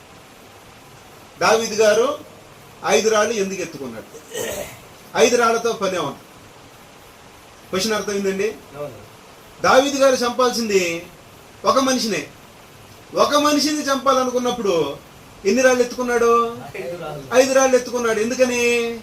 ఒకటి పోతే మరొకట, ఈ రాయి మిస్ అయితే ఇంకో రాయి, అది మిస్ అయితే ఇంకో రాయి, అది మిస్ అయితే ఇంకో రాయి, అది మిస్ అయితే ఇంకో రాయి, అది కూడా మిస్ అయితే ఆఖరి రాయి 5వ రాయి అనే ఆలోచనతో పోయాడా? లేదు. ఆయన ఆలోచన ఏంటంటే, ఆలోచన మనం చేంజ్ చేయాలి అని అంటే బైబిల్ మీద మనకి కమాండ్ ఉండాలి, మనకి పట్టు ఉండాలి. ఉండాలా వద్దా? బైబిల్ మీద మనకు పట్టు ఉన్నప్పుడే మనం ఇలాంటి వాటిని మనం డీల్ చేస్తాం. ఇప్పుడు మనకు ఒక ప్రశ్న ఉంది, కాంట్రవర్సీ. ఏంటది? గొలియాతుని చంపింది ఎల్హానానా లేదా దావీదా? ఈ క్వశ్చన్ డీల్ చేయాలి అని అంటే దావీదు గారు 5 రాళ్ళు ఎందుకు ఎన్నుకున్నాడు అనే ప్రశ్న ముందు మనకు రావాలి. వచ్చిందండి ఎప్పుడన్నా? దావీదు గారు 5 రాళ్ళని ఎందుకో ఎన్నుకున్నాడు. 5 రాళ్ళని ఎందుకో ఎన్నుకున్నాడు. ఈ క్వశ్చన్ వస్తేనే మనకు తెగే. బైబిల్లో ఉన్న కాంట్రవర్సీలు డీల్ చేయాలంటే ఎప్పుడు విననటువంటి ఒక క్వశ్చన్ మనం వినాలి. ఈ క్వశ్చన్ మనం అడగం కాబట్టి మన హైందూ సహోదరులు, మన ముస్లిం సహోదరులు, మన నాస్తిక సహోదరులు వాళ్ళు ఏం చేస్తారంటే, క్వశ్చన్ అడగాలి కాబట్టి వీళ్ళని ట్రబుల్ చేయాలి కాబట్టి వాళ్ళు అడుగుతారు ఎలాంటి ప్రశ్న. కానీ క్రైస్తవులు అడుగుతారా? క్రైస్తవులు అడగరు. క్రైస్తవ్యంలో అసలు క్వశ్చన్లకే ఛాన్స్ లేకుండా పాస్టర్ గారు ఏమంటారంటే, నువ్వే క్వశ్చన్ అడగకూడదు అంటారు. నువ్వే క్వశ్చన్ అడగకూడదు అంటారు. నేను మా తమ్ముడు అప్పుడప్పుడు బైబిల్ మీద కొన్ని డిస్కషన్లు పెట్టుకుంటా ఉంటాను. ఈ బైబిల్ డిస్కషన్స్ పెట్టుకున్నప్పుడు తరచుగా వచ్చే టాపిక్ ఏంటంటే, దేవుడు ఏది చేసినా ఒక సైంటిఫిక్గానే చేశాడు. దేవుడు ఏది చేసినా అది వినటానికి నమ్మశక్యంగా ఉండటానికి అనుకూలమైనయే చేశాడు. నమ్మశక్యంగా ఉండటానికే ఉండేవే చేశాడు. కన్యక గర్భం ధరించింది అని చెప్పినప్పుడు ఆ రోజుల్లో జనాలకు అది అర్థం కాని సంగతి. ఈ రోజుల్లోకి వచ్చేసరికి స్త్రీలు పురుషులతో సంబంధం లేకుండా పిల్లలు కనేస్తున్నారు. కన్నారా లేదా? ఒక ఉదాహరణ చెప్పండి. ఒక ఉదాహరణ ఎవరంటే మరియమ్మ అనేది అందరికి తెలిసింది. అది నమ్మాలి ఏంటంటే ప్రజెంట్ సిచ్యువేషన్లో ఒక ఉదాహరణ ఏంటంటే, మోహన్ బాబు కూతురు మంచు లక్ష్మి పిల్లలు ఎట్ట పుట్టారంటే అతి గర్భం. పురుషుల్లో నుంచి ఒక కణం తీసుకుని, మంచు లక్ష్మిలో నుంచి అన్నం తీసుకుని, ఆ కణాన్ని అన్నాన్ని తీసుకుని వెళ్ళి వేరే వాళ్ళ గర్భంలో పెట్టి ఆమె కనింది. ఇప్పుడు కనినామా ఆమె పురుషుడితో సంబంధం ఉందా? లేదు. పురుషుడితో సంబంధం ఉందా? లేదు. 9 నెలలు మోసినందుకు, 9 నెలలు మోసి పిల్లోని కన్నందుకు ఆమె విపరీతంగా డబ్బులు ఇచ్చారు. అలాగే హీరోయిన్ ప్రియాంక చోప్రా. ఇలా మనం తీసుకుంటే బోల్డ్ మంది సెలబ్రిటీలు వాళ్ళందరూ పిల్లల్ని ఎలాగంటున్నారో, పురుషుడితో సంబంధం లేకుండా అసలు వాళ్ళ బాడీకి సెక్స్ అనేది తెలియకుండా ఏం చేశారు? పిల్లల్నే కంటా ఉన్నారు. ఈరోజు మనకు అర్థమైంది. అంటే దేవుడు ఆ రోజు చెప్పినప్పుడు వాళ్ళకి అర్థం చేసుకోవటం గగనం అయిపోయింది. మరి ఈ రోజు దగ్గరికి వస్తే అర్థం చేసుకోవటం సింపుల్ అయిపోయింది. ఎందుకు సింపుల్ అయింది? ఈరోజు అలాంటి టెక్నాలజీ వచ్చింది. అలాగే ఆ రోజుల్లో యోనాని ఒక చేప మింగింది. యోనాని ఒక చేప మింగిందంటే ఆ రోజుల్లో జనాలకు అర్థం చేసుకోవడం కష్టం. చేప ఎట్ట మింగింది? కొన్ని చేప లోపల పోయామనుకో, ఆ కంపుకి తట్టుకుంటారా? మనం చేపల కూర వండుకునే టైంలో వచ్చే కంపుకే తట్టుకోలేకపోతాం. ఒక 2 కేజీలు చేప తీసుకొచ్చి దాన్ని పొట్టకొస్తే అది కంపు సెంటు కొట్టిద్దా? కంపు ఎలాంటి కంపునే మీరు తట్టుకోలేకపోతా ఉంటే, అలాంటిది ఆయన 3 రోజులు చేప గర్భంలో ఆ కంపు మధ్య నీసు కంపులో ఎలా ఉన్నాడు? ఇది వినటానికి ఎబ్బెట్టుగా ఉంది కదా అని చెప్పి అనేవాళ్ళు బోళ్ళు మంది. కేజీ ₹1,00,00,000 అని ఒక మంచి సబ్జెక్ట్ని చెప్పే యూట్యూబ్లో ఉంటుంది అన్నట్టు. టైటిలే కేజీ ₹1,00,00,000. కేజీ ₹1,00,00,000 అని ఒక మంచి సబ్జెక్టు యూట్యూబ్లో ఉంటుంది అన్నట్టు. అందులో ఆ సబ్జెక్ట్లో కొన్ని చేపలు ఉన్నాయి. ఈ చేపలు ఎలా ఉంటాయి అంటే ఒక పెద్ద ఓడలాగా ఉంటుంది. చేప కడుపు ఎలా ఉంటుంది? పెద్ద ఓడలాగా ఉంటుంది. ఇది ఓడ లోపల అనుకోండి, చేప కడుపు ఇది. లోపలంతా ఎలా ఉంది? మనం చర్చి లోపల కూర్చుని హ్యాపీగా చేతులు వేసుకుని కాళ్ళ మీద కాళ్ళు వేసుకుని కూర్చున్నట్టుగా ఆ చేప కడుపులో కూడా మంచి స్పేస్, భారీ స్పేస్. ఈ స్పేస్లో కంపు కొట్టిద్దా? కంపు కొట్టదు. ఎందుకు కంపు కొట్టదంటే, ఎందుకు కంపు కొట్టదో తెలుసుకోవాలంటే కేజీ ₹1,00,00,000 అనే సబ్జెక్ట్ అనండి. కేజీ ₹1,00,00,000 అని ఒక సబ్జెక్ట్ అనండి. ఇంతే కంపు ఎందుకు కొట్టదో, ప్లస్ అదంతా ఎలా ఉంటుందంటే 5 స్టార్ హోటల్లోకి పోయినప్పుడు ఎలా ఉంటుందండి, సెంటు కొడతారు. 5 స్టార్ హోటల్లో ఎక్కువ రేట్ ఎందుకు వసూలు చేస్తాడు? ఈ రూమ్ లోపలికి వెళ్ళేసరికి మొత్తం అంతా పర్ఫ్యూమ్ నీట్గా సెంటు కొట్టేసి వెళ్ళగానే అద్భుతమైన సువాసన. ఈ అద్భుతమైన సువాసనకి ఆ లైటింగ్కి, ఆ డిమ్ లైటింగ్కి దాన్ని మీరు డబ్బులు కట్టేస్తారు. మరి యోనా గారు కూడా చేప గడుపులోకి వెళ్ళేసరికి అది కంపుతో ఉన్నటువంటి చేప కాదు, కేజీ ₹1,00,00,000 మెటీరియల్ ప్రొడ్యూస్ చేసి చేప. కేజీ ₹1,00,00,000 మెటీరియల్ని ప్రొడ్యూస్ చేసి చేప. అలాంటి చేప లోపలికి వెళ్తే మొత్తం అంతా సెంటు. ఇలాంటి సెంటెడ్ చేప లోపల యోనా గారు ఉన్నారు. ఇలాంటి వాటిని మనం చదువుతున్నప్పుడు దేవుడు ఏది చేసినా కానీ వినటానికి, నమ్మటానికి అనుకూలంగా ఉండేదే చేసాడు. కానీ ఇది కేజీ ₹1,00,00,000 సబ్జెక్ట్ ఏనండి.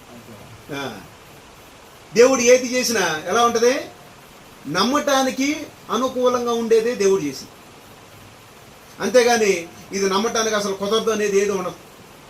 అందుకే ఏ ప్రశ్న వచ్చినా సరే దాని మీద మనం పాకులాడాలి, వెతకాలి.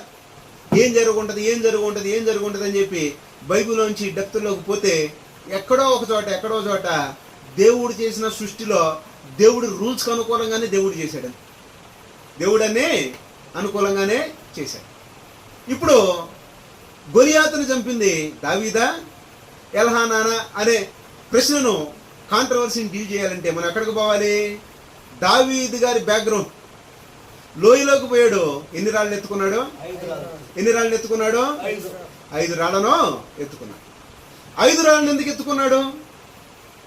5 రాళ్ళను ఎందుకు ఎత్తుకున్నాడు అనే క్వశ్చన్ మన మైండ్లో ఫిక్స్ అవ్వాలి అని అంటే దావీదు గారు ఆయన టార్గెట్ ఎవరు? ఇప్పుడు అక్కడ ఒక జెయింట్ అంటే ఆజానుబాబు, మంచి ఎత్తరి పవర్ఫుల్ మ్యాన్. ఇలాంటి పవర్ఫుల్ మ్యాన్ని దూరం నుంచి చూశారనుకోండి, పవర్ఫుల్ వాళ్ళు కనపడరా?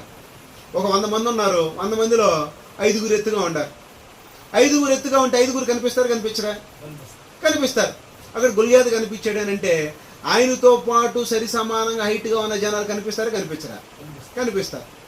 దావీదు గారు కూడా ఫిలిస్టీన్ సైన్యాన్ని చూస్తున్నప్పుడు ఆయనకి ఏమైందంటే పొడుగు గ్యాంగ్ కూడా కనపడి, పొడుగు గ్యాంగ్ అంటే వాళ్ళందరూ కూడా జెయింట్స్ అంటే ఈయనున్నాడే గొలియాత్ కన్నా ఎత్తైన వాళ్ళు ఉన్నారు. ఎవరున్నారు? గొలియాత్ కన్నా ఎత్తైన వాళ్ళు ఉన్నారు. మొత్తాన్ని లెక్క పెట్టాడు. 1 2 3 4 5. ఎంతమంది ఇప్పుడు బలిష్ఠులు? 5. ఇప్పుడు ఈయన మైండ్లో టార్గెట్ రీచ్ అయింది. ఏమని? 5 ఎత్తాలి. 5 ఎత్తాలంటే ఎన్ని రాళ్ళు కావాలి? 5 రాళ్ళు కావాలి. కాబట్టి అందులోనూ ఆ స్లింగ్, ఆ ఒడిసిని ఇసరటంలో ఆయన ఎక్స్పర్ట్. ఒకసారి బీబీఎస్కి పోతే అక్కడ 2 పిల్లలు మాట్లాడుకున్నారు. ఏమని మాట్లాడుకున్నారంటే, మోషేకి దావీదికి ఫైటింగ్ జరిగితే, చిన్నపిల్లలు కదా, వాళ్ళ క్వశ్చన్ వెరైటీగా, మోషేకి దావీదికి ఫైటింగ్ జరిగితే ఎవరు గెలుస్తారు? అది క్వశ్చన్. ఫైటింగ్ అంటే ఎలాంటి ఫైటింగు? Physical fighting. నువ్వనైనా తెలుసుకున్నారండి అని అంటే మోషేకి దావీదికి ఫైటింగ్ పెడితే ఎవరు గెలుస్తారు? ఆన్సర్ చెప్పండి పాస్టర్ గారు. ఎవరు గెలుస్తారు? మోషే గెలుస్తాడా, దావీదు గెలుస్తాడా? ఎవరు గెలుస్తారు? ఎవరు గెలుస్తారు? మన చంద్ర గారు చెప్పాలి. ఎవరు గెలుస్తారు? దావీదు గెలుస్తారు. పరిశుద్ధరావు గారు ఎవరు గెలుస్తారండి? మోషే గెలుస్తారు. ఎందుకనంటే పవర్లో చూస్తే మోషే గారు చిన్ననాటి నుంచి ఎక్స్పర్ట్. మోషే గారు యుద్ధంలో చిన్ననాటి నుంచి ఎక్స్పర్ట్. ఐగుప్తులో ఉన్న సకల విద్యలో నేర్చుకున్న ఆయన ఎవరు? మోషే. యుద్ధం కానీ ఇంకోటి కానీ ఎవరిని ఎట్టగొట్టాలి, ఎక్కడ కొడితే వాడు పడిపోతాడు ఏంటనేది రాజరికంలో అఫీషియల్గా నేర్చుకున్నవాడు మోషే. కొడితే పడిపోవాలి. ఎవరు కొడితే? మోషే. కొట్టి చంపాడా లేదా? ఎవరిని? ఐగుప్తుని వేసి కొట్టి ఎక్కడ పాతి పెట్టాడు? ఇసుకలో అట్లా ఇట్లా అన్నాడు, కింద పూడ్చిపెట్టేశాడు. అంటే మోషే గారిలో యుద్ధ టాలెంట్ ఉందా? బేభత్సమైన యుద్ధ టాలెంట్. మరి దావీదు గారిలో ఈయన కూడా భయంకరమైన యుద్ధ టాలెంట్. దావీదు గారు చేసినటువంటి వీరత్వం గురించి ఏంటామంటే చాలా గొప్పగా ఉంది. కాబట్టి ఈ ప్రశ్నకి ఆన్సర్ తెలుసుకోవాలని అంటే ఆయనది ఒక స్టైల్, ఈయనది ఒక స్టైల్. కానీ దావీదు గారి లైఫ్ అంతా యుద్ధాలు చేసుకుంటా పోయింది. మోషే గారు యుద్ధ వాతావరణం నుంచి ఆయన కొన్ని లక్షల మందిని నడిపించాలి. కాబట్టి దేవుడు ఆయన ఎలా మార్చాడో ఆ యుద్ధం మైండ్ సెట్ తీసేసి అత్యంత సాత్వికుడిగా మార్చాడు. ఎవరిని? యుద్ధాలలో ఎక్స్పర్ట్ అయిన మోషేని, సకల విద్యలు నేర్చుకున్నటువంటి మోషేని. కాబట్టి ఇద్దరికి ఫైటింగ్ పెడితే ఎవరు గెలుస్తారని అంటే ఖచ్చితంగా మోషే గారు కూడా పవర్లోనే ఉంటాడు. చిన్నపిల్లల మాటలు అయ్యింది. ఎవరి మాటలో? చిన్నపిల్లల మాటలో. కాకపోతే వాళ్ళని మనం మెచ్చుకోవాలి. ఇలాంటి క్వశ్చన్ ఒకటి వేసినందుకు, అంతేనా కదా? ఇప్పుడు మనం ఎక్కడికి వస్తామంటే దావీదు గారు చిన్నపిల్లడు ఉన్నప్పుడు ఎంతమందిని చూశాడు? 5 చూశాడా లేదా? ఈ 5 ఎవరు? వీళ్ళు ఫిలిష్తీయులే. ఇప్పుడు మనం ఏది మాట్లాడినా మనకేం ఉండాలి? బైబిల్ ఆధారం ఉండాలి. ఉంటేనే మాట్లాడాలి. బైబిల్ ఆధారం లేకుండా, ఒక రెఫరెన్స్ అనేది లేకుండా ఏది మాట్లాడినా తప్పైపోతుంది. కాబట్టి మనం బైబిల్ దగ్గరికి వద్దాం. 1 సమూయేలు 17వ అధ్యాయం 23వ వచనం. అతడు వారితో మాట్లాడుచుండగా గాతు ఫిలిష్తీయుడైన గొల్యాతు అనే ఒక శూరుడు ఫిలిష్తీయుల సైన్యంలో వచ్చి పై చెప్పిన మాటలు చెప్పున పలుకగా. ఈయన ఏ ఊరోడైనా? గాతు వాడైనా గొల్యాతు. ఈ గాతు అనేది ప్రాంతం, వాళ్ళ దేశం పేరు ఏం పేరు? ఫిలిష్తీ దేశం. ఇప్పుడు చచ్చిపోయింది ఎవరు ఇక్కడ? ఏ గొలియాతు? గాతు వాడైన గొలియాతు చచ్చిపోయాడు. బాగా అర్థం చేసుకోండి. చచ్చిపోయింది ఎవరో? గాతు అనే ప్రాంతానికి చెందిన ఫిలిష్తీయుడైన గొలియాతు. గాతు అనే ప్రాంతం ఏ దేశంలో? ఫిలిష్తీ దేశంలో. గాతు అనే ప్రాంతంలో ఆ ప్రాంతపు బలాఢ్యుడైన గొలియాతు అనే ఆయన్ని దావీదు గారు చంపేశారు. ఇది చంపిన తర్వాత ఇప్పుడు మనం ఎక్కడికి వెళ్దామంటే 2వ సమూయేలు గ్రంథానికి వెళ్ళిపోవాలి. 2వ సమూయేలు 21వ అధ్యాయం 16వ వచనం. అప్పుడు రెఫాయీయుల సంతతి వాడగు ఇష్బీ బెనోబా. అందరూ ఆ మాటను అండర్లైన్ చేసుకోండి. ఇష్బీ బెనోబా. ఈ రెఫాయిములు వీళ్ళు ఎవరంటే వీళ్ళు జైంట్స్. అంటే జైంట్స్ అంటే పెద్ద పెద్ద బాడీలో ఉన్నటువంటి జనం. వీళ్ళు ఎవరండి? పెద్ద జైంట్స్. ఎంత జైంట్ అనే సంగతిని బైబిల్ చాలా స్పష్టంగా చెబుతా ఉంటది. ముందు ఆయన పేరు మీ మైండ్లోకి రావాలి. ఎందుకంటే నేను అడుగుతా. నెంబర్ 1 గాదు వాడైనా గొలియాత్. అది అయిపోయింది. గాతుకు సంబంధించిన గొలియాత్ని దావీదు గారు చంపాడు. ఇప్పుడు మనం 2వ వ్యక్తిని చూస్తున్నాం. ఈయన పేరు ఏం పేరు? ఇష్బీ బెనోబా. అందరూ చెప్పండి. ఇష్బీ బెనోబా అని ఒకడు ఉండెను. అతడు ధరించి ఉన్న ఖడ్గము కొత్త ఖడ్గము ఈటే 300 తులముల ఎత్తు.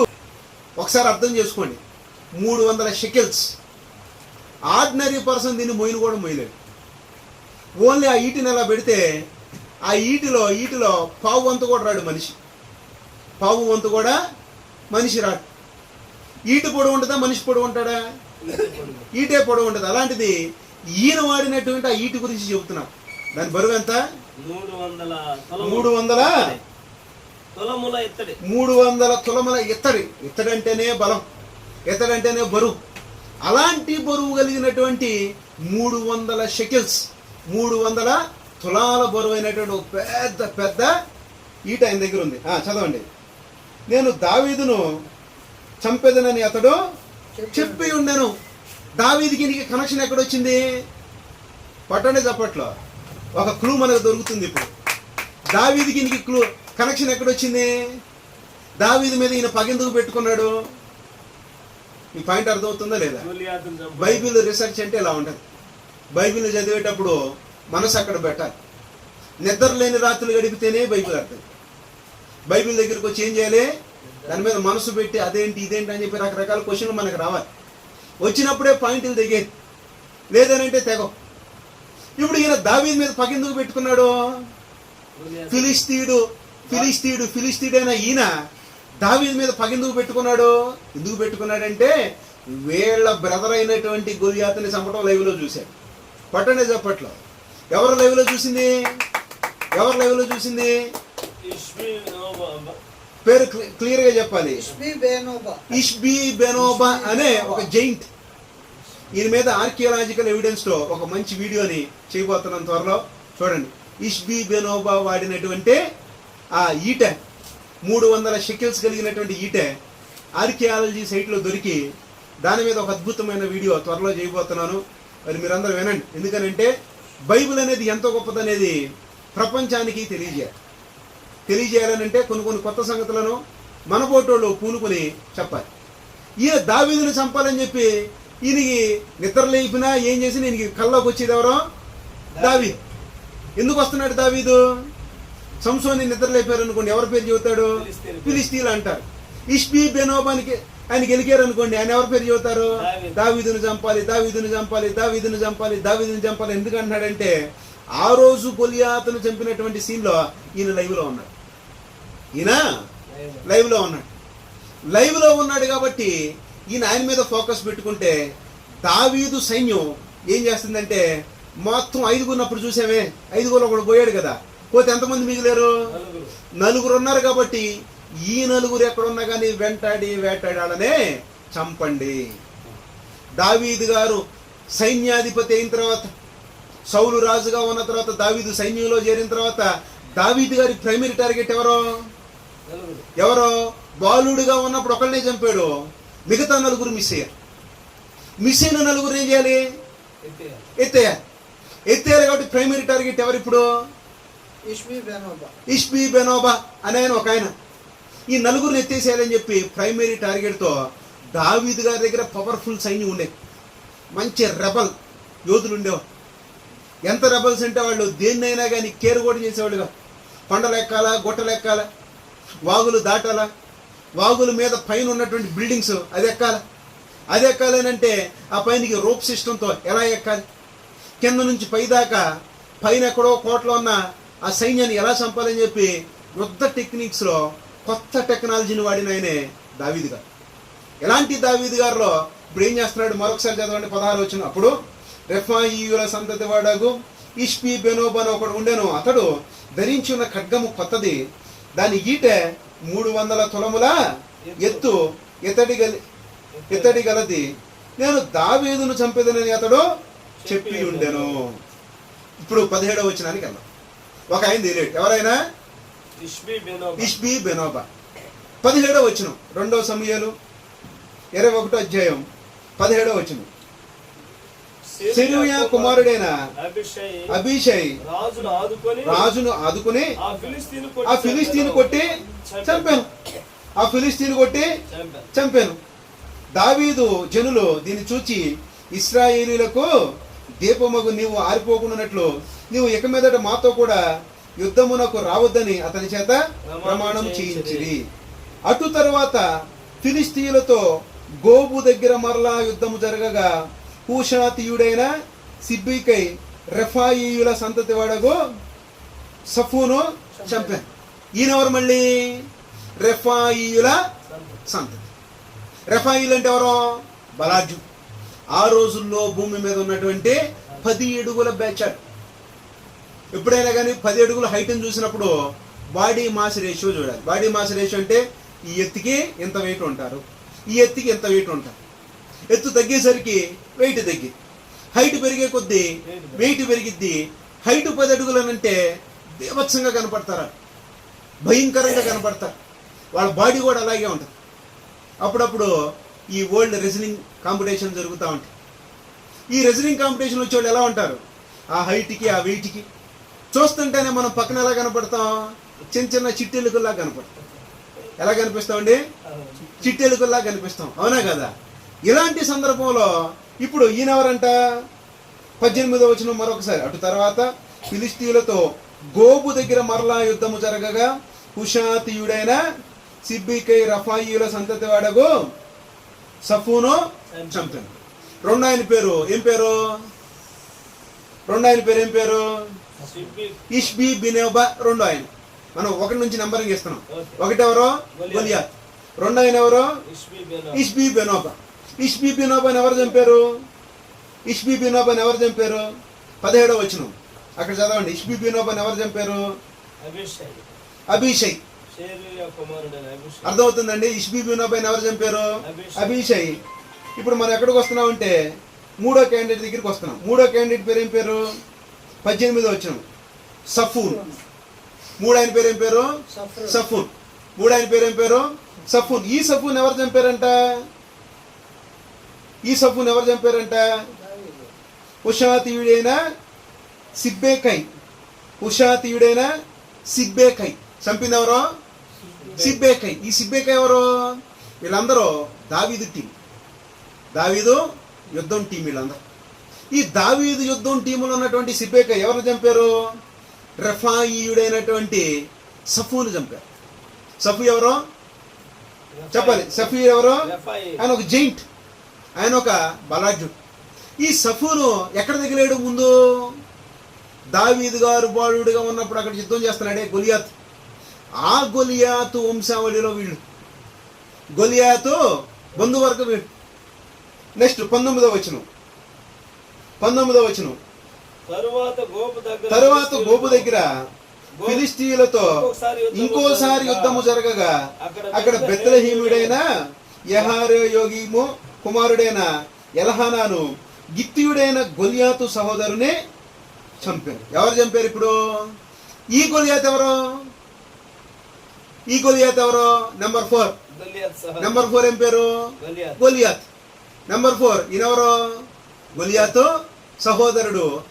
ఈయన ఈయన ఈయనెవరండి, ఏ ఊరైన ఈయన, ఏ ఊరైన ఈయన, గిత్తీయుడు.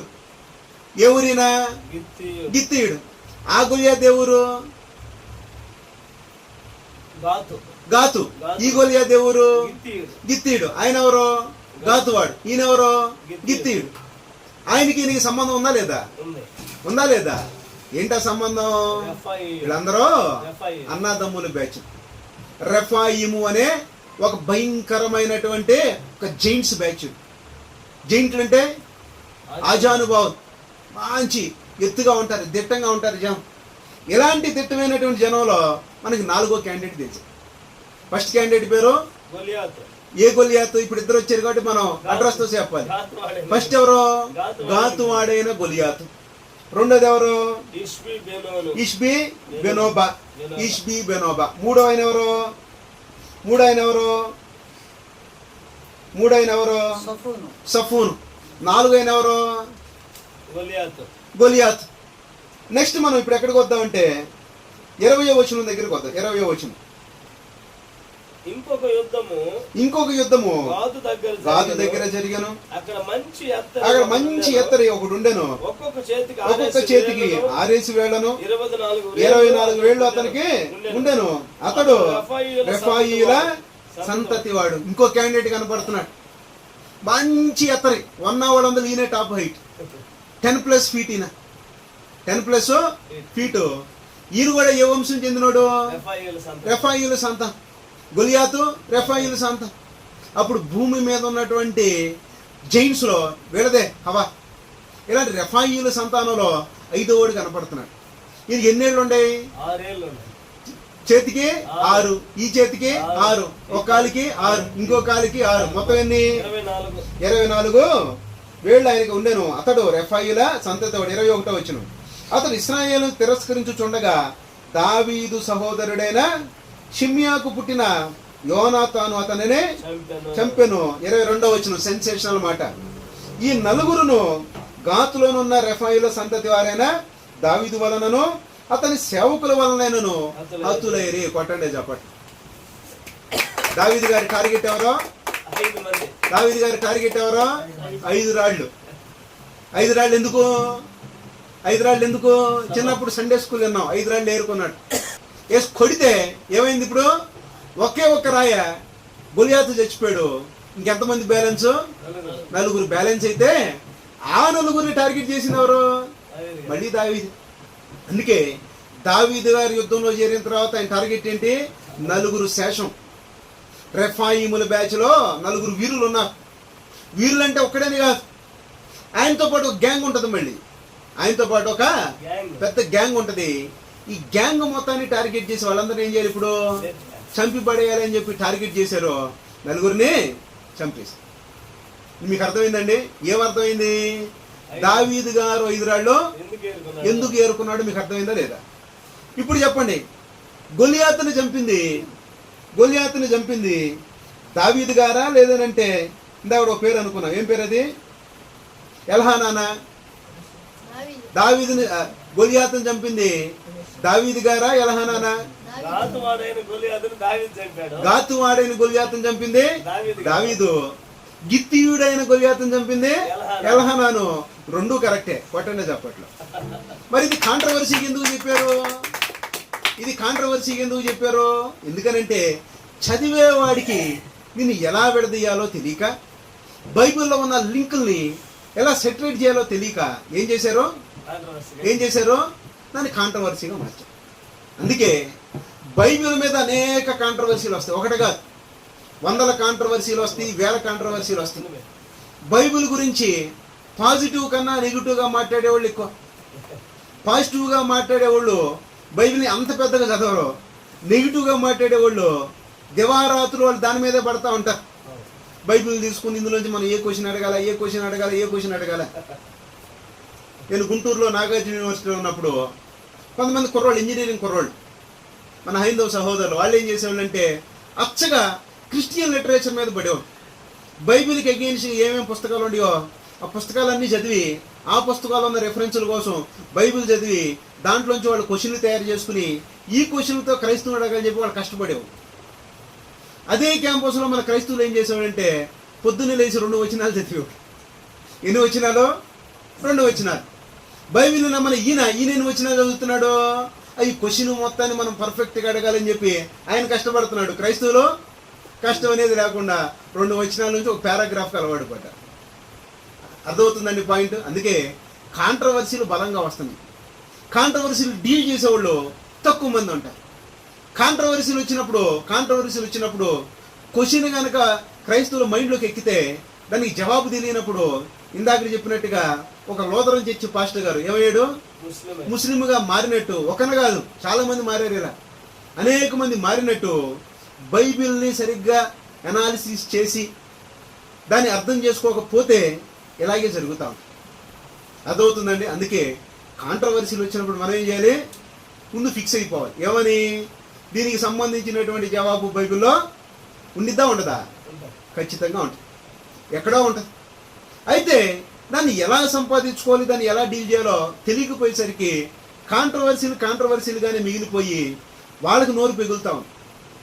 ఈరోజు బైబిల్ మీద అడుగుతున్న ప్రశ్నలు బోల్డ్ మంది, చాలా మంది అడుగుతా ఉన్నారు. చాలా ప్రశ్నలు అడుగుతా ఉన్నారు. బైబిల్ అది ఉందంట కదా, ఇది ఉందంట కదా అని. మా సొంత ఫ్రెండ్ ఒక ఆయన ఉండేవాడు, వాళ్ళ ఇంటి పేరు కూడా దాసరే. ఆయన ఏమంటాడంటే, అన్న మీ బైబిల్ ఇట్టుందంట కదా, అట్టుందంట కదా అని చెప్పి మా రూమ్లోనే ఉంటాడు. మరి ఇంటి పేరు కూడా ఒకటే అని చెప్పి ఆయన దేవుణ్ణి నమ్మడే అని చెప్పి తెగ అడుగుతూ ఉంటాడు. క్వశ్చన్ అడుగుతా ఉంటే నేనేమనేవాడంటే, నువ్వు ఎక్కడ అయిపోయావు, ఇంకా భయంకరమైన క్వశ్చన్లు ఉండే, ఆ రేంజ్కి నువ్వు ఎదగాలని చెప్పి అనేవాడు. ఎందుకని? ఆయన ఏమనుకున్నాడంటే ఆ ప్రశ్నలు మనకు తెలియదేమో అనుకుంటున్నాడు. అలాంటి ప్రశ్నలు అడిగేసరికి అమ్మ బైబిల్ ఎలా ఉందా మాకు తెలియదే అని మనం ఒక కన్ఫ్యూజన్ మొహం పెట్టేసి క్వశ్చన్ మార్క్ ఫేస్ పెట్టామనుకోండి, ఆయన ఏం చేస్తాడు? మనల్ని ఆడుకుంటాడు. నేనేమన్నానంటే ఇవన్నీ ఎల్కేజీలోనే అయిపోయినాయి, ఇవన్నీ ఎప్పుడు అయిపోయినాయి? ఎల్కేజీలోనే అయిపోయినాయి. ఇంతకన్నా ఇంకా పవర్ఫుల్ క్వశ్చన్ వాటిని అడుగు. బేసిక్ క్వశ్చన్ దగ్గర అయిపోయి లోతు భార్య అట్లా అంట కదా, లోతు కుటుంబాలు ఎట్లా అంట కదా, వాళ్ళ ఇంట్లో ఎలా జరిగిందంట కదా అని చెప్పి చిన్న చిన్న క్వశ్చన్ దగ్గర ఎక్కడ అడుగుతావు? అడిగితే పెద్ద క్వశ్చన్ దగ్గరికి రావాలా వద్దా? ఇలాగే మరొక కాంట్రవర్సీ, చిన్న కాంట్రవర్సీ ఆల్రెడీ మనం డిస్కషన్ పెట్టిందే, మరొకసారి విని ముందుకెళ్దాం. ఈ కాంట్రవర్సీ ఏంటంటే, దేవుడైన యెహోవా మొట్టమొదటి రోజు ఏం చేశాడు? సబ్జెక్ట్ ఇక్కడ విన్నారు కాబట్టి అందరూ చెప్పాలి. మొట్టమొదటి రోజు ఏం చేశాడు? వెలుగుని చేశాడు. రెండో రోజు ఆకాశం. మూడో రోజు భూమి. భూమి మీద చెట్లు. మూడో రోజు చెట్లు వచ్చింది. నాలుగో రోజు సూర్యుడు. చంద్రుడు, నక్షత్రాలు. ఇప్పుడు క్వశ్చన్ ఏంటంటే ఇప్పుడు చెట్టు పెరగాలి అని అంటే ఏం కావాలని ఒక 6వ తరగతి పిల్లలను క్వశ్చన్ అడిగింది. కిరణజన్య సంయోగం, ఫోటోసింథసిస్. వాట్ ఈజ్ ఫోటోసింథసిస్ అని క్వశ్చన్ అడిగితే వాళ్ళు క్లియర్గా చెబుతారు. ఏమని? ప్లాంట్స్ టేక్స్ పైన అంటే ఏంటి? సూర్యుడు నుంచి సూర్యరశ్మిని తీసుకుని, కింద నుంచి నీళ్ళని తీసుకుని ఏం చేస్తుంది? అది వంట వండుతుంది, భోజనాన్ని తయారు చేస్తుంది. దీన్ని ఏమంటారో? ఫోటోసింథసిస్. మనం తినే ఏ పండు అయినా, అది జామ పండు అయినా, యాపిల్ పండు అయినా, కొన్నిసార్లు చూస్తూ ఉంటాం, రాత్రిపూట పడుకునే ముందు పచ్చిగా ఉంటుంది, పొద్దున్నే లేచి చూసరికి అది పక్వానికి వచ్చింది. రాత్రి పడుకుని పొద్దున్నే లేచి అలా 1-2 రోజుల్లో చూసరికి అంత పచ్చిగా ఉన్నది నెక్స్ట్ రోజుకి పండిపోయి మంచి వాసన వచ్చి దాన్ని కదిలిస్తే అందులోంచి రసాలు గారుతా మామిడి పండ్లలోంచి. ఇలా ఎలా మారింది అది? దీన్నే ఫోటోసింథసిస్ అంటారు. వండింది ఎవరో? చెట్టు పైనుంచి సూర్యరశ్మిని, కింద నుంచి నీళ్లను, అలాగే ఇక్కడ ఉన్నటువంటి గాలిని తీసుకుని అదేం చేసింది? కెమికల్ రియాక్షన్తో, అందులో క్లోరోఫిల్ అనే ఒక కెమికల్ రియాక్షన్తో ఏం చేసిందంటే మంచి వంటకం వండింది. దీన్ని ఏమంటారు? ఫోటోసింథసిస్ అంటారు. అంటే చెట్టు పెరగాలంటే సూర్యుడు కావాలొద్దా? చెట్టు పెరగాలంటే సూర్యుడు కావాలొద్దా? ఇప్పుడు క్వశ్చన్ ఏంటంటే, చెట్టు ఎన్నో రోజు వచ్చింది? మూడో రోజు వచ్చింది. సూర్యుడు ఎన్నో రోజు వచ్చాడు? 4వ రోజు వచ్చింది. ఆదికాండం 1వ అధ్యాయం 14 వచ్చింది. ఆదికాండం 1వ అధ్యాయం 14 వచ్చింది. దేవుడు పగటిని రాత్రిని వేరుపరచినట్లు ఆకాశ విశాలమందు జ్యోతులు కలుగుగాకనియు అవి సూచనలను, కాలములను, దిన సంవత్సరములను సూచించుటకై ఉండునుగాకనియు భూమి మీద వెలుగుచుటకవి ఆకాశ విశాలమందు జ్యోతుల ఎండుగాకనియు పలికెను. ఆ ప్రకారం ఆయన దేవుడు ఆ 2 గొప్ప జ్యోతులను, అనగా పగటిని ఏలుటకు పెద్ద జ్యోతిని, రాత్రిని ఏలుటకు చిన్న జ్యోతిని, నక్షత్రములను చేసెను. భూమి మీద వెలుగుచుటకు, పగటిని రాత్రిని ఏలుటకు, వెలుగును చీకటిని వేరుపరచుటకు దేవుడు ఆకాశ విశాలమందు వాటి నుంచెను. అది మంచిదని దేవుడు చూచెను. అస్తమయము ఉదయము కలగగా 4వ దినమయ్యింది. అంటే సూర్యుడు, చంద్రుడు, నక్షత్రాలు ఎన్నో రోజు? 4వ రోజు. ఇప్పుడు పంట, చెట్లు, ఆహారం భూమి మీద నుంచి వచ్చి పచ్చితాం ఎన్నో రోజు? 3వ రోజు. ఇప్పుడు క్వశ్చన్ స్టార్టింగ్. ఏంటా క్వశ్చను? ఫోటోసింథసిస్ అంటే పైనుంచి సూర్యరశ్మి, కింద నుంచి నీళ్లు, ఎక్కడి నుంచి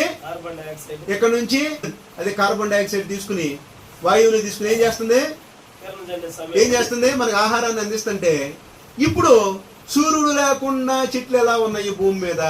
అది క్వశ్చన్. మంచి క్వశ్చనా కాదా? చెప్పండి, మంచి క్వశ్చనా కాదా? ఇలాంటి క్వశ్చన్ పడేసరికి మళ్ళీ ఒక కాంట్రవర్సీ. ఇలాంటి క్వశ్చన్లన్నింటినీ ఇందాక చెప్పాను. ఒక ఆయన పేరు జకీర్ నాయక్, ముస్లిం సహోదరుడైన Zakir Naik. Peace TV channel ఆయన ప్రసంగాలు చెబుతూ ఉండేవాడు. ఆయన భారతదేశం వెలేసింది, ఇండియాలోకి అడుగు పెట్టకూడదని చెప్పి ఆయన బహిష్కరించేసింది భారతదేశం. ఆయన 101 ఎర్రర్స్ ఇన్ బైబిల్ అనే పుస్తకం రాశారు. ఆ పుస్తకంలోంచి ఇదొక క్వశ్చన్. ఏంటి ఆ క్వశ్చను? సూర్యుడు లేకుండా ఏమొచ్చింది? 3వ రోజు చెట్లు గనక దేవుడు చేస్తే ఆ చెట్లు ఎలా బతుకుతాయి? ఇదంతా సైన్స్కి విరుద్ధంగా కనపట్లేదా? సైన్స్కి విరుద్ధంగా కనపట్లేదా? అందుకని బైబిల్లో ఏమున్నాయి? సైంటిఫిక్ ఎర్రర్స్ ఇన్ బైబిల్ అని ఆయన ఒక పుస్తకాన్ని కూడా రాశారు. ఇప్పుడు ఈ క్వశ్చన్ మీ దగ్గరికి వచ్చింది అనుకోండి, మీరేం చేయాలి ఇప్పుడు? దానికి సమాధానం చెప్పాలా వద్దా? మరి సమాధానం చెప్పాలి అని అంటే మీకు మొదటి నుంచి ఒక మాట చెబుతాను. యోహాను సువార్త 3వ అధ్యాయం 12వ వచనం ఒకసారి చదవండి అందరూ. యోహాను సువార్త 3వ అధ్యాయం 12వ వచనం. భూ సంబంధమైన సంగతిలో నేను మీతో చెప్పితే మీరు నమ్మనప్పుడు, నేను మీతో చెప్పినప్పుడు మీరు నమ్ముకున్నప్పుడు, పరలోక సంబంధమైనవి మీతో చెప్పిన ఎడల నేను మీతో చెప్పిన ఎడల మీరు ఎలాగూ నమ్ముదురు? అది పాయింట్. అంటే దేవుడు చేసిన దాన్ని అర్థం చేసుకోవాలంటే ముందేం తెలియాలి? మనకి భూ సంబంధమైన సంగతులు తెలియాలి. తెలియాలంటే ఇందాక ఒకటి చెప్పాను. కన్యక మరియ గర్భం ధరించిందంటే ఆ రోజులు ఎవరు నమ్మలా? ఈ రోజు నమ్ముతున్నారు లేదా? ఎలా నమ్ముతున్నారు?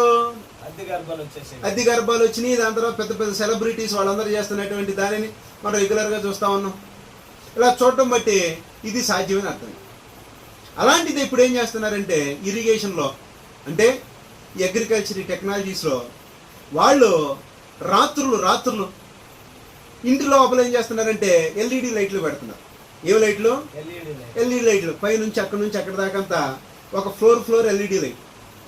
ఈ ఎల్ఈడి లైట్లు పెట్టి కింద నుంచి నీళ్లు ఇచ్చి ఆ రూములంతా గాలి పెట్టేసిన తర్వాత దానికి వేడి కోసం ఏం చేస్తున్నారంటే ఇంక్యుబేటర్స్ అంటే వెచ్చదనం. ఈ వెచ్చదనాన్ని ఒక రూమ్లో, ఆర్టిఫిషియల్ రూమ్లో క్రియేట్ చేసి ఏముంది ఇప్పుడు? వెచ్చదనం ఉంది, పైనుంచి ఏముంది? కాంతి ఉంది, కింద నుంచి ఏముంది? నీళ్ళు ఉన్నాయి, ఆ రూమ్లో ఏముంది? గాలి ఉంది. ఇవన్నీ ఉన్నప్పుడు ఏమవుతుందంటే ఆ చెట్టు, ఆ మొక్క పెరిగి ఫలానిస్తుంది. ఇచ్చిందా లేదా? ఇది ప్రజెంట్ అగ్రికల్చర్ టెక్నాలజీ. ఈ అగ్రికల్చర్ టెక్నాలజీలో ఇందులో సూర్యుడు ఉన్నాడా? ఇప్పుడు మనం చెప్పింది అంటే సూర్యుడు ఉన్నాడా? సూర్యుడికి బదులు ఏముంది?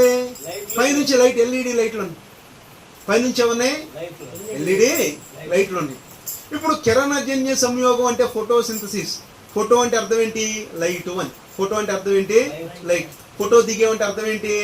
మన మీద కాంతి పడింది, కాంతి మన దగ్గర నుంచి రిఫ్లెక్ట్ అయింది, ఆ రిఫ్లెక్ట్ అయిందని క్యాప్చర్ చేసి ఇప్పుడు నా కెమెరా నుంచి రికార్డ్ చేస్తున్నా. ఈ రికార్డ్ చేస్తుంది ఎలా రికార్డ్ అవుతుంది? అది లైట్ నా మీద పడింది, ఇది రిఫ్లెక్ట్ అయింది, అది కెమెరా ఏం చేస్తుంది? రికార్డ్ చేస్తుంది. అర్థమవుతుందండి? అంటే ఫోటో అంటే ఏంటి? లైట్. కిరణజన్య సంయోగం ఫోటోసింథసిస్ అంటే ఏముండాలి అక్కడ? లైట్ ఉండాలి. లైట్ అంటే ఏంటి? వెలుగు. ఇప్పుడు దేవుడు మొదటి రోజు ఏం చేశాడు? వెలుగును కలుగు చేశాడు. అంటే మొక్కలు పెరగాలి అంటే ఏముండాలి? వెలుగు ఉండాలి. వెలుగు ఉందా లేదా? ఎన్నో రోజు చేసాడు దేవుడు? మొదటి రోజే చేసాడు. వెలుగు కొట్టేసేడు చప్పట్లు. మళ్ళీ దేవుడు మొదటి రోజే వెలుగుని తయారు చేసి వెలుగునిచ్చి, ఈ వెలుగు చాలరా నాయనా పంటలు పండాలంటే. నువ్వెక్కడ ఆలోచించావు? సూర్యుడు వస్తేనే వెలుగు అనుకుంటున్నావు. బల్బు వేసినా వెలిగే. ఈ ప్రసంగాన్ని మనం రాత్రి రికార్డ్ చేస్తున్నాం. మరి రాత్రి మన దగ్గర వెలుగు ఎలా వచ్చింది? ఇదిగో ఎక్కడ నుంచి మంచి లైట్ వెలిగింది, అక్కడ ఒక లైట్ వెలిగింది. అలాగే మీరు బైబిల్ చదవటానికి ఫోన్లో ఉన్న లైట్లు వేసారు. అంటే రాత్రిపూట సూర్యుడు లేడు కదా? సూర్యుడు లేకపోతే లైట్ లేదా? అంటే సూర్యుడు కావాలా, లైట్ కావాలా? లైట్ కావాలి. ఫోటోసింథసిస్ అంటే లైట్ కావాలి. మరి భూమి మొత్తం మీద లైట్ ఏరు కాబట్టి పట్టపగలు సూర్యుడు వచ్చిన తర్వాత ఏం చేస్తాడు? సూర్యుడి లైట్లోంచి పెరుగుతాయి. కాబట్టి సూర్యకాంతి అని అంటారు. సూర్యకాంతి లేకుండా లైట్ వేస్తే మొక్కలు పెరుగుతాయి. మొక్కలకు కావాల్సింది ఏంది? లైట్. అది నువ్వు ట్యూబ్ లైట్ వేసావా, ఎల్ఈడి లైట్ వేసావా, ఫ్లడ్ లైట్ వేసావా, ఏ లైట్ వేసావా అనేది మ్యాటర్ కాదు. లైట్ వచ్చిందా రాలేదనేది మ్యాటర్. అందుకే దేవుడు ఏం చేశాడంటే మొదటి రోజే లైట్ని పెట్టాడు, రెండో రోజు ఆకాశం, మూడో రోజు భూమి. ఆ భూమి మీద మొదటి రోజు చేసినటువంటి లైట్తో ఆ లైట్ వచ్చి దీని మీద పడి అస్తమయము ఉదయము కలగగా అనే పదం గురించి మనం అప్పుడు విన్నాం. ఇలా పడినప్పుడు ఏమైంది? భూమి మీద చెట్టు చేమలు మంచి ఆహారాన్ని పుట్టించే ఇవన్నీ వచ్చింది. అంటే ఒక సైంటిఫిక్ ఎర్రర్. ఇది వాళ్ళకు కాంట్రవర్సీగా వాళ్ళ పుస్తకాలు ఉండిపోయింది. వాళ్ళకేంటది? కాంట్రవర్సీ. ఏంటి ఆ కాంట్రవర్సీ? 4వ రోజున సూర్యుని చేస్తే 3వ రోజు చెట్లు ఎట్లా వచ్చింది అనేది వాళ్ళ కాంట్రవర్సీగా మిగిలిపోతే, అది మనం బైబిల్ దగ్గరికి వచ్చేసరికి అది కాంట్రవర్సీగా ఉందా, థ్రిల్లర్గా ఉందా? అది కాంట్రవర్సీగా ఉందా, థ్రిల్లర్గా ఉందా?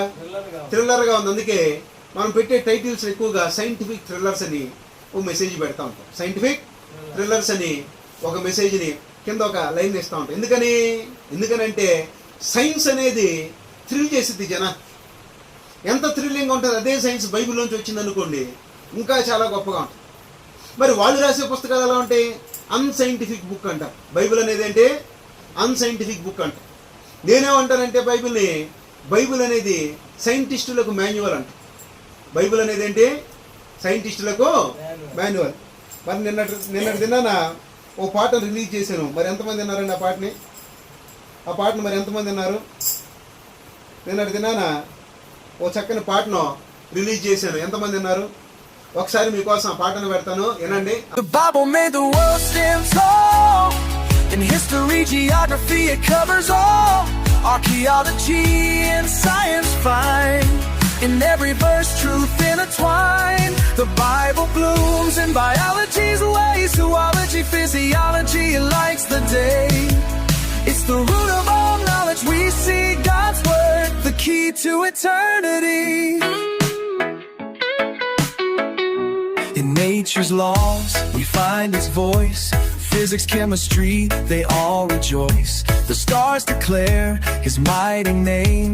In every atom, His truths remain. The ocean's deep, the mountains high. The Bible's power is in the sky. Biology, from cell to tree, it speaks of God's great mystery. The Bible made the world stand tall. In history, geography, it covers all. Archaeology and science find in every verse truth intertwined. The Bible blooms in biology's ways. Zoology, physiology, it lights the day. It's the root of all knowledge. We see God's word, the key to eternity.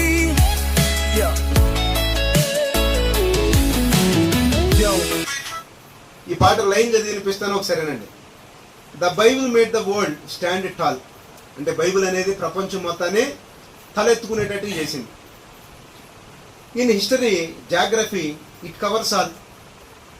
History అంటే చరిత్ర, geography అంటే భూగోళ శాస్త్రం. వీటన్నిటినీ ఎవరు cover చేసింది?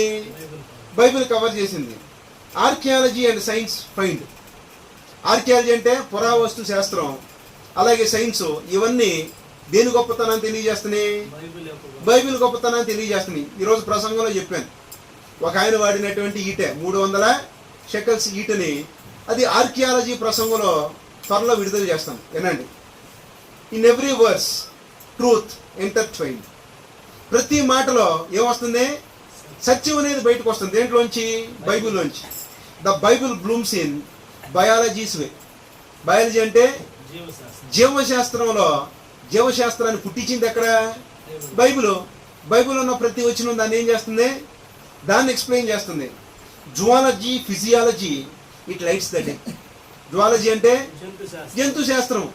ఈ జనాలు ఎక్కడి నుంచి వచ్చారు, జంతువులు ఎక్కడి నుంచి వచ్చినాయి, పక్షులు ఎక్కడి నుంచి వచ్చినాయి, మొత్తం క్రిస్టల్ క్లియర్ ఎక్స్ప్లెయిన్ చేసిన గ్రంథం ఏంటి? బైబిల్ గ్రంథం. అలాగే ఫిజియాలజీ, మానవ శరీర నిర్మాణం, శరీరం ఎలా తయారైంది ఏంటి, వీటన్నిటి గురించి అద్భుతంగా వివరించింది ఏంటి? బైబిల్ గ్రంథం. నన్ను రహస్యమందు నిర్మించిన నాడు, అగాధ భూమి యొక్క అగాధ స్థలములలో నన్ను నిర్మించావని, నేను పిండమున ఉండగా నీ కన్నులు నన్ను చూచాను, నేను ఎదుగుతూ ఉన్నప్పుడు చోళాలి గర్భంలో ఎముకలు ఎలాగ ఎదుగుతుందో నీకు తెలియదు. అసలు వండర్ఫుల్గా వాటన్నిటి గురించి చెబుతూ ఉంటే చాలా గొప్పగా ఉంటుంది. It's the root of all knowledge we see God's word the key to eternity అని అద్భుతమైనటువంటి పదాలతో ఏం చేసాం? ఒక సైంటిఫిక్ పాఠం రాసాం. క్రైస్తవ్యంలో సైంటిఫిక్ పాఠం. నాకు తెలిసి బహుశా నేనే అనుకుంటే ఇలా మొట్టమొదటిగా ఎలాంటి జోనర్లో పాట రాయటం, క్రిస్టియన్ పాట. ఈ పాటను అందరికి పంపిస్తే మా శిష్యులు 15 ఏళ్ల క్రితం రక్షణ పొందినటువంటి మా శిష్యులు వాళ్ళ కామెంట్ పెట్టారు. ఏమని? ఈ పదాలు వినే నేను ఆ రోజు దేవుణ్ణి నమ్ముకున్నాను, నా చేతితో నేను బాప్తీసం ఇచ్చానని. ఏ పదాలని? ఈ పదాలు. బైబిల్లో ఉన్నటువంటి science, history, geography, zoology, physiology, ఈ పదాలని వాటిని నేను నిన్నాను మళ్ళీ 15 ఏళ్ల తర్వాత దాన్ని పాట రూపంలో అంటాం. చాలా సంతోషం బ్రదర్ అని చెప్పి చక్కని మెసేజ్ పెట్టారు. అర్థమవుతుందండి? అందుకే బైబిల్ గ్రంథం దగ్గరికి వచ్చినప్పుడు ఎన్నెన్నో కాంట్రవర్సీలు ఉంటాయి. ఆ కాంట్రవర్సీని చూసినప్పుడు మన మైండ్లో ఏమని రావాలి? మనకు తోచింది అక్కడ పెడతాం కోసం మనం ప్లాన్ చేయకూడదు. మనం ఏం చేయాలి? దాన్ని బైబిల్ దగ్గరికి వచ్చి బైబిల్లో నుంచే, బైబిల్ కల్చర్లోంచి దాన్ని మనం డీల్ చేయాలి. మరొక లాస్ట్ కాంట్రవర్సీ, చిన్న కాంట్రవర్సీని డీల్ చేసి మనం ముగించుకోవాలి. ఈ లాస్ట్ కాంట్రవర్సీ తెలుసుకోవాలంటే మనకేం తెలియాలంటే జూయిష్ కల్చర్ తెలియాలి. ఏం కల్చర్ తెలియాలి? యూదుల కల్చర్ తెలియాలి. యూదుల కల్చర్ తెలిస్తేనే యేసుక్రీస్తు వారు చెప్పిన సువార్తలు మనకు అర్థమవుతాయి. చాలా సువార్తలో చాలా చాలా చాలా టఫ్, బైబిల్ గ్రంథంలో చాలా టఫ్గా ఉండే సువార్త. యేసుక్రీస్తు వారు మాట్లాడిన మాటలో చాలా కష్టం అర్థం చేసుకోవటం. ఒక లైన్కి మరొక లైన్కి పొంతం లేకుండా ఉన్నట్టుగా ఉంటుంది. ఒక లైన్కి మరో లైన్కి అసలు పొంతనే ఉండదు. కానీ యేసుక్రీస్తు వారు బ్యూటిఫుల్ టీచర్. అలాంటి బ్యూటిఫుల్ టీచర్ అయినటువంటి యేసుక్రీస్తు వారు ఆయన బోధించినటువంటి బోధ చాలా క్లిష్టం. పక్కనున్న శిష్యులకి అర్థం కాలేదు. పక్కనున్న శిష్యులకే అర్థం కాలేదు.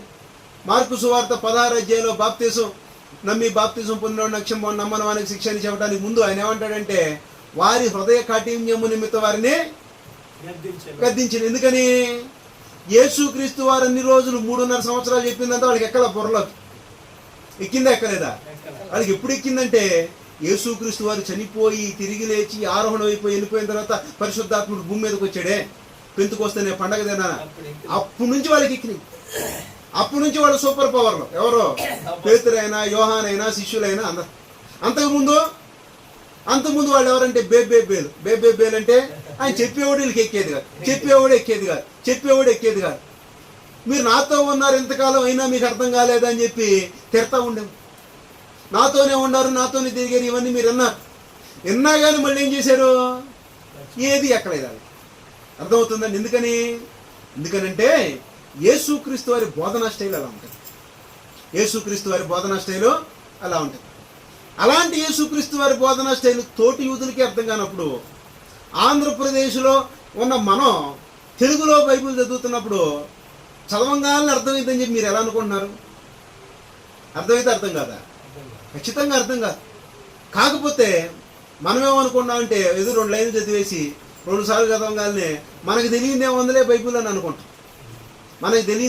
బైబిల్ అని మనం అనుకుంటా ఉంటాం. బైబిల్లో ఆ సంగతి తెగొట్టాలి అని అంటే నీకు ఖచ్చితంగా జూయిష్ కల్చర్ అనేది తెలియాలి. జూయిష్ కల్చర్ తెలియకుండా బైబిల్ ఆ పాయింట్ తెగవు. కాబట్టి ఒకే ఒక పాయింట్ని మనం చదువుకుని మన ఈరోజు ఒక ప్రసంగాన్ని మనం ముగించుకున్నాం. యోహాను సువార్త 1వ అధ్యాయం 45వ వచనం. ఫిలిప్పు యేసుక్రీస్తు శిష్యుడైన ఫిలిప్పు నతానియేలు అనే ఒక స్కాలర్. నతానియేలు ఎవరండి?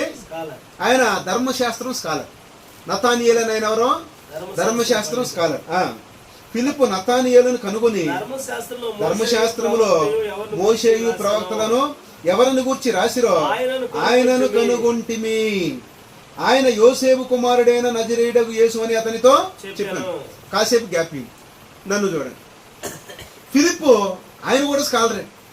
ఎప్పుడైనా ఫ్రెండ్షిప్ ఎవరితో ఉంటుందండి? స్కాలర్కి మరో స్కాలర్తో ఫ్రెండ్షిప్ ఉంటుంది. ధనవంతుడికి మరో ధనవంతుడితో ఫ్రెండ్షిప్ ఉంటుంది. అంతేనా కాదా? ఎందుకనంటే అదొక అలవాటు. ఇప్పుడు ఫిలిప్పు స్కాలరు.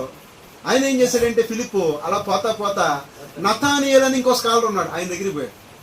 నతానియేలు ఏం జరిగిందో తెలుసా? మనం బైబిల్ గ్రంథం మొత్తం చదువుతున్నాం. పాత నిబంధన, మోషే గ్రంథం, ప్రవక్తల గ్రంథం, దాని తర్వాత కీర్తనలు, ఇవన్నీ చదువుతున్నప్పుడు మెస్సియా వస్తాడని చదివేమే. ఆ వచ్చే మెస్సియాని కనుగొన్నాము అంటే రీసెర్చ్ చేసి చెప్పేశాడు. ఎవరో? ఫిలిప్పు. ఏమని రీసెర్చ్ చేశాడు? వస్తాడు అన్న మెస్సియా వచ్చేసాడు. ఆయన ఎవరో కాదు నజరేయుడైన యోసేపు కుమారుడైన యేసు అని చెప్పాడు. చెప్పంగానే నతానియేలు ఇప్పుడు సంతోషపడాలా బాధపడాలా? బాధపడాలా? అందరు చెప్పండి. సంతోషపడాలా బాధపడాలా? ఇప్పుడు 46వ వచనం. అందుకు నతానియేలు నజరేతులో నుండి నజరేతులోంచి మంచిదేది రాగలదా? కొట్టనే చెప్పట్లు. అంటే సంతోషపడ్డా బాధపడ్డా? మరి సంతోషం అని అన్నారు. అది రీజనింగ్ అంటే. దీని ఏమంటారు? రీజనింగ్ క్వశ్చనింగ్ మనకి రావాలి. రీజనింగ్ క్వశ్చనింగ్ మనకి రావాలి. ఏంటా రీజనింగ్ క్వశ్చనింగ్? నువ్వు వస్తానన్నావు కరెక్టే. ఎక్కడి నుంచి వస్తాడంట? నజరేతులో నుంచి. నజరేతులో నుంచి ఆయన వచ్చాడని చెప్పావు. నజరేయుడైన యేసు అన్నావు. ఇప్పుడు according to the script, Bible scholar అయితే, నువ్వు ధర్మశాస్త్ర పండితుడు అయితే, అసలు నజరేతులో నుంచి మంచి అనేది రాదు అనే సంగతి నీకు తెలుసు కదా? తెలుసా తెలీదా? అది ఎవరికి తెలుసు? ఫిలిప్పుకి తెలుసు, నతానియేలుకి తెలుసు. అలాంటిది నజరేతులోంచి ఎట్లా వస్తాడు? నజరేతులోంచి యేసు ఎలా పుడతాడు? నజరేతులోంచి మెస్సీయ ఎలా వస్తాడు? అకార్డింగ్ టు స్క్రిప్చర్ రాకూడదు కదా? ఇలాంటి క్వశ్చనింగ్ మైండ్ క్రైస్తవులకు రావాలా వద్దా? మనం అంతా ఎవరు అంటే బ్లైండర్స్ అంటే ఏదో వాళ్ళు చెప్పారు, మనం వినేసాం. ఈ చెట్టు మీద నుంచి ఆ చెట్టుకి, ఆ చెట్టు మీద ఆ చెట్టు మీద దూకి ఒక సినిమాటిక్ స్టైల్ అని చెప్పేసరికి మనం ఏం చేసాం? వినేసాం. ఇంకొక ఆయన వచ్చి భయంకరమైన మాంత్రికుడు అయిన పలానా ఆయన యేసుక్రీస్తు నమ్ముకున్నాడని చెప్పి హెబ్రోను వాళ్ళ సాక్ష్యం దాంట్లో ఉంటుంది. తెలంగాణ అమ్మో ఎంత భయంకరమైన మాంత్రికుడా, కర్ణాటక అడుగులు అట్ట చేశాడా ఇట్ట చేశాడా, నేను దెయ్యాన్ని అలా బంధిస్తా ఇలా బంధిస్తా, ఇది చేస్తా దెయ్యాన్ని ఇది చేస్తా అంటాడు. అన్నప్పుడు వేల మంది నమ్మారు, లక్షల మంది దాన్ని విన్నారు. ఇప్పుడు నా పోటీ క్వశ్చన్, దెయ్యాన్ని పట్టుకునే అంత సీన్ ఉందా ఈయనకి? ఉందండి. దెయ్యాన్ని పట్టుకునేంత సీన్ ఉందా? దెయ్యాన్ని క్యాప్చర్ చేసేంత సీన్ ఉందా? ఈయన చెబితే ఆడే అంతగా దెయ్యాలు ఉంటాయా? కానీ ఆ సాక్షి విన్న వాళ్ళు చాలా మంది ఏంటంటే పాస్టర్లు కూడా కనెక్ట్ అయిపోయి, కావాలంటే ఆయన సాక్షి వినండి, ఆయన దెయ్యాలను పట్టుకున్నాడు, దెయ్యాలు నాడిచ్చాడు, ఆయన ఎట్ట చెబితే అట్ట అంటే దెయ్యానికైనా కోడి రక్తం ఇచ్చి మాంసం పెట్టి కోసి ఇచ్చేది దెయ్యాలని. విన్నారా లేదా? ఏం పేరండి ఆయన పేరు? ఇప్పుడు క్వశ్చన్ అయ్యాలి మనం. నతానియేలు గారు క్వశ్చన్ అడిగాడు ఫిలిప్పుని నతానియేలు క్వశ్చన్ అడిగాడు. మెస్సీయని కనుకున్నావు, అది కూడా నజరేతులోంచి వచ్చాడు అన్నావు, ఆ నజరేయుడైనటువంటి యోసేపు కుమారుడు అన్నావు, కరెక్టే. కాకపోతే నజరేతులో నుంచి మెస్సయ్య రాడు. నువ్వు చెప్పిందే తప్పు. క్వశ్చన్ ఎలా ఉందండి? Super question. మరి ఇప్పుడు ఈయన చెప్పినప్పుడు, ఈ భక్త్ సింగ్ గారి ఫెలోషిప్ లోంచి వచ్చినటువంటి సాక్ష్యం మీరు విన్నప్పుడు ఈ క్వశ్చన్ మనకు రావాలా వద్దా? దెయ్యాన్ని ఎట్ట కొట్టుకుంటాడు, ఎట్ట ఆడేస్తాడు, కోడి మాంసం ఎట్ట పెడతాడు, కోడి రక్తం ఎలా ఇస్తాడు, ఆయన ఏదో మతిలాకి చెబితే మనం గతిలాకింటే సెట్ అయిద్దండి. మనం కూడా క్వశ్చన్ అడగాల వద్దా? ఫాస్ట్ గారు అడగాల వద్దా? క్వశ్చన్ అడిగినప్పుడే బ్లైండర్స్కి మనం ఫాలో కాకూడదు.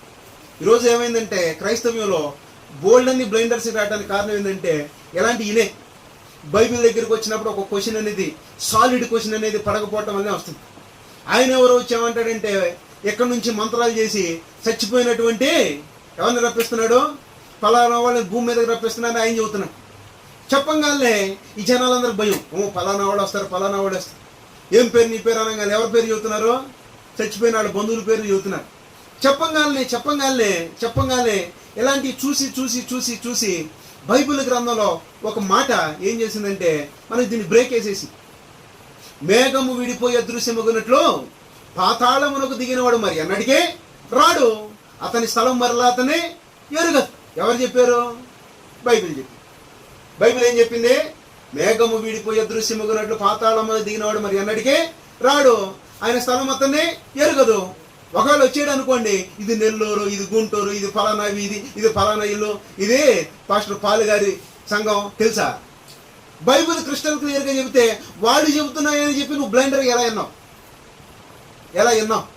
క్వశ్చన్ రావాలా వద్దా? క్వశ్చన్ వచ్చిన తర్వాతే బైబిల్ అర్థం. క్వశ్చన్ లేకపోతే మోసదూరంలో పోతా ఉంటాం. ఫిలిప్పి గారిని నతానియేలు గారు అడిగారు, ఏమని? నజరేతులో నుంచి మంచిది ఏదైనా వచ్చిద్దా రాదా? ఏది రాదు. ఎందుకు రాదు ఏంటనేది ఈరోజు ఒక క్వశ్చన్ మార్క్ వేసి నేనేం చేస్తానంటే ఈ ప్రసంగాన్ని ముగిస్తాను. అర్థమవుతుందండి? ఎందుకు రాదు అనే దాని గురించి యూట్యూబ్లో నజరేతు నుంచి మంచిది రాదా అనే ఒక ప్రసంగం ఉంటుంది. అది యూట్యూబ్లో సెర్చ్ చేసి వినండి. క్రిస్టల్ క్లియర్గా సుమారుగా ఒక 50 నిమిషాల పాటు ఉండే ఆ సబ్జెక్ట్ని చాలా జాగ్రత్తగా వినండి. అర్థమవుతుందండి? నజరేతులోంచి మంచిది రాదంటే నతానియేలు గారికి తెలుసు. ఎందుకని? Bible scholar. ఆయన స్కాలర్, మేధావి, ఎప్పటి నుంచో ఎదుగుతున్నాడు. చిన్ననాటి నుంచే లేఖనాలు పరిశోధిస్తా ఉన్నాడు. మెస్సియా వస్తాడు, మెస్సియా వస్తాడు, మెస్సియా వస్తాడు, మెస్సియా వస్తాడు. మనందరం ఆయన నమ్మాలి, ఆయన ద్వారా మనకు రాజ్యం, ఆయన ద్వారా మనం మోక్షం అని చెప్పి ఆయన నమ్మినటువంటి గొప్ప జనం ఈయన. నెక్స్ట్ లైన్ చదవండి, 47. యోహాను సువార్త 1వ అధ్యాయం 47 వచ్చింది. యేసు నతానియేలు తన యొద్దకు వచ్చుట చూచి, ఇదిగో ఇతడు నిజముగా ఇశ్రాయేలీయుడు, ఇతని యందు ఏ కపటము లేదా తన గురించి చెప్పాను. ఎవరి గురించి చెబుతున్నాడు? నతానియేలుని చూస్తా ఉండి ఈయన నిజమైన ఇశ్రాయేలీయుడు. ఎందుకని? కరెక్ట్ క్వశ్చన్ అడిగాడు కాబట్టి. అది ఎందుకని? అసలు సిసలు క్వశ్చన్ అడిగాడు. బ్లైండర్ కాదు ఆయన నతానియేలు, గుడ్డిగా నమ్మేవాడు కాదు. గుడ్డిగా నమ్మిన వాళ్ళందరూ గుడ్డెట్టు పోయినట్టుగా పోతా ఉంటారు మధ్యలో. మరి నతానియేలు నమ్మటం గట్టిగా క్వశ్చన్లు వేస్తున్నాడు. ముందు గట్టిగా నమ్ముతున్నాడు. ఆ క్వశ్చన్ యేసుక్రీస్తు వారే ఉన్నారు. శబాష్, ఇట్లుండా నిజమైనటువంటి ఇశ్రాయేలీయులు ఎవరో? నతానియేలు. ఎందుకని? ఇలా ఉండాలని చెప్పినప్పుడు 48 నన్ను నీవు ఎలాగూ ఎరుగుదు అని నతానియేలు ఆయనను అడుగగా, యేసు, ఫిలిప్పు నిన్ను పిలవక మునిపే నీవు అంజూరపు చెట్టు కింద ఉన్నప్పుడే నిన్ను చూచి తినని అతనితో చెప్పాను. ఇప్పుడు క్వశ్చన్ ఏంటి, ఆన్సర్ ఏంటి? ఇంతకీ నా గురించి నీకెలా తెలుసు ప్రభా అన్నాడు. అనగానే నతానియేలు నా గురించి నీకెలా తెలుసు అంటే యేసుక్రీస్తు ఏమన్నాడండి? ఓ నతానియేలు, నువ్వు అంజూరపు చెట్టు కింద ఉన్నావే. ఏ చెట్టు? అంజూరపు చెట్టు కింద ఉన్నావే, అప్పుడే నువ్వు నాకు తెలుసు. ఇప్పుడు అంజూరపు చెట్టు కింద ఉన్నాడు అనగానే తెలుసు అనేసరికి అప్పుడు నతానియేలు ఏమన్నాడు? 49 చదువు. నతానియేలు, బోధకుడా, నీవు దేవుని కుమారుడవు, ఇశ్రాయేలు రాజు అని ఆయనకు ఉత్తరం ఇచ్చెను. అది సంగతి. ఇప్పుడు అర్థమైంది ఆయనకి. నువ్వు అంజూరపు చెట్టు కింద ఉన్నప్పుడే నేను నిన్ను చూశాను అన్నాడే. అనగానే ఈయనేమన్నాడు? అప్పుడు దాకా నజరేతులోంచి మంచిదేది రాదు కదా అన్న ఆయన ఇప్పుడేమన్నాడు? నువ్వు దేవుని కుమారుడు, నేను ఎదురు చూస్తున్నావే. అప్పటి నుంచి ఎదురు చూస్తున్నావు కదా, ఆయన నువ్వేం చెప్పి కనిపెట్టేసి. ఎలా కనిపెట్టాడు? అది ప్రశ్న. ఇప్పుడు మనకి ఇప్పుడు 2 ప్రశ్నలు. మొదటి ప్రశ్న ఏంటి? నజరేతులోంచి మంచిది రాగలదా అంటే రాదు. ఎందుకు రాదు ఏంటనేది అక్కడేనండి. రెండో ప్రశ్న ఏంటంటే అంజూరపు చెట్టు కింద ఉన్నప్పుడే అనే మాటకి నతానియేలు ఎందుకు కనెక్ట్ అయ్యాడు? అప్పుడు దాకా ప్రశ్నించాడే, అక్కడి నుంచి ఏమి రాదు కదా అన్న ఆయన అంజూరపు చెట్టు కింద ఉన్నప్పుడే నేను చూసేనే మాటకి ఈయనేమైపోయాడు?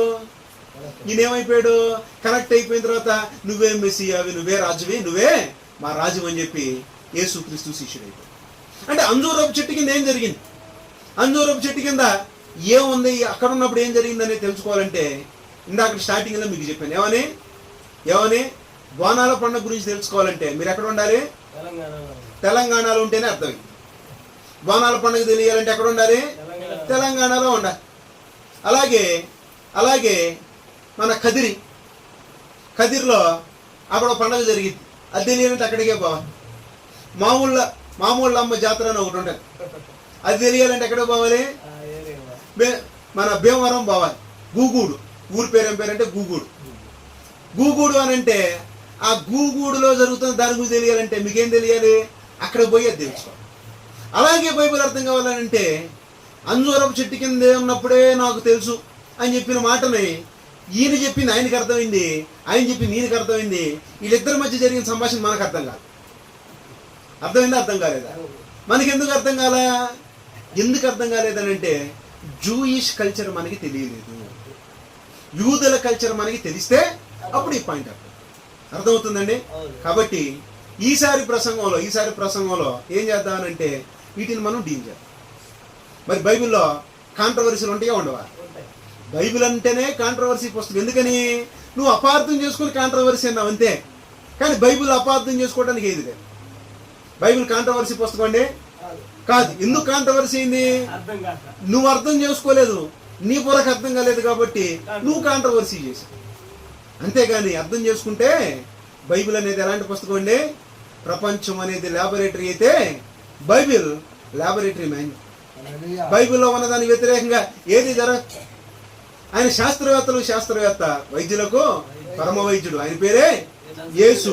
యేసు యేసు ఆయన్నే కాంట్రవర్సీ కింగ్ గా ప్రపంచం అంతా మాట్లాడుకున్నారు. ఈ కాంట్రవర్సీలో నుంచే అనేక మంది దేవుడి దగ్గరికి వచ్చారు. ఆర్ఆర్కే మూర్తి గారు చాలా మందికి, లక్షల మందికి టీవీలో, రేడియోలో స్వార్థను అందించినటువంటి కొన్ని వేల ప్రసంగాలు పబ్లిక్ లో చేసిన ఆయన ఎక్కడి నుంచి వచ్చాడు? కాంట్రవర్సీలోంచి పుట్టిన ఆయన. కాంట్రవర్సీలోంచి పుట్టిన ఆయన. భక్త సింగ్ గారు 10,000 సంఘాలు కట్టాడు. ఒకనొక టైంలో కొత్త నిబంధన బైబిల్ ఇస్తే ఏం చేశాడండి ఆయన? కింద పడేసి తొక్కిన ఆయన, పేజీలు చింపిన ఆయన 10,000 సంఘాలు కట్టి లక్షల మందిని రక్షించాడు. ఎక్కడి నుంచి వచ్చాడు ఆయన? కాంట్రవర్సీ కింగ్ అయిన యేసుక్రీస్తు దగ్గర నుంచి వచ్చాడు. ఇలా ప్రపంచంలో తీయబడినటువంటి టాప్ మోస్ట్ సినిమా, ఆ సినిమా పేరే బెన్హర్. ఈ బెన్హర్ అనే సినిమా రాజమౌళికి ఇన్స్పిరేషన్, గురువు లాంటి సినిమా. రాజమౌళి ఈరోజు గొప్ప గొప్ప సినిమాలు తీస్తున్నాడంటే ఆయన ఒకే ఒక్క మాట చెబుతాడు, నా బుక్ ఏంటంటే బెన్హర్ అనే సినిమా. ఇలాంటి సినిమా అది తీసిన ఎవరో తెలుసండి? ఆయన కూడా బైబిల్ కాంట్రవర్సీలోంచి తీసిన సినిమా. బైబిల్ ఏదో రాంగ్గా చూపిద్దామని చెప్పి చదివి బెస్ట్ సినిమా, యేసుని హిస్టారికల్ గా ప్రూవ్ చేసినటువంటి సినిమా బెన్హర్ సినిమా. అది ఎక్కడి నుంచి వచ్చింది? సినిమా ఇండస్ట్రీలోనే లెజెండరీ సినిమా. ఎక్కడి నుంచి వచ్చింది? అది కూడా కాంట్రవర్సీ నుంచే వచ్చింది. ఇలా కాంట్రవర్సీలో ప్లసా మైనసా? కాంట్రవర్సీలో మన బ్రెయిన్ ఏం చేస్తుంది అంటే ఊపు అందుకునేటట్టుగా చేస్తుంది. కాంట్రవర్సీలు ఎక్కడుంటే అక్కడ మనం ఫోకస్ చేయాలి, చదవాలి. అప్పుడే మనకి బైబిల్ అర్థం చేసుకోవడానికి ప్రయత్నం చేస్తాం. లేదనంటే చాలాసార్లు చెబుతా ఉంటాం, సండే స్కూల్లో నేర్చుకున్న దాన్ని 60 ఏళ్ల పాటు ఇని చచ్చిపోతున్నాం బైబిల్లో గొప్ప సంగతులు అనుకో. అంతే కదా పాస్టర్ గారు? అలా కాకుండా బైబిల్ ఎక్కడికో వెళ్ళిపోవాలని అంటే ఇలాంటి కాంట్రవర్సీస్, మన సహోదరులు చేసే కాంట్రవర్సీలు, అది మన బుర్రకే పదును పెట్టి దేవుణ్ణి మరింతగా ప్రేమించినట్టుగా మనం చేస్తుంది. కాబట్టి కాంట్రవర్సీ క్రియేట్ చేసే వాళ్ళందరికీ మనం థ్యాంక్స్ చెప్పాలి. చూద్దాం వద్దా? చెబుదాం. వాళ్ళని శత్రువులుగా కాకుండా మనకు కావాల్సిన ఫీడింగ్ అందించే వాళ్ళని మనం చూసుకుందాం. అలాగే వాళ్ళందరి రక్షణ కొరకు కూడా మనందరం ప్రార్థన చేద్దాం. మరి ఈ యొక్క కార్యక్రమాన్ని దేవుడు దీవించునుగాక. ఆమె ప్రార్థన చేసుకుందాం. పరిశుద్ధుడా, ప్రేమమయుడా, సర్వశక్తిమంతుడా, మీకు వందనాలు, స్తుతులు, స్తోత్రము తండ్రి. చెప్పబడిన వర్తమానాన్ని దీవించండి. మరి యూట్యూబ్ ద్వారా, అనేక సోషల్ మీడియా ప్లాట్ఫామ్స్ ద్వారా అనేక మంది వర్తమానం వింటుండగా ప్రభు వాళ్ళందరూ ఆదరణ పొంది బైబిల్ గొప్పతనాన్ని తెలుసుకుని, బైబిల్ని ప్రేమించి, బైబిల్ బాగా చదివి వేల మందికి, లక్షల మందికి ప్రభు బైబిల్ గొప్పగా చెప్పే బిడ్డలకు ఆశీర్వదించమని యేసు నామములో అడిగి వేడుకున్నాం తండ్రి.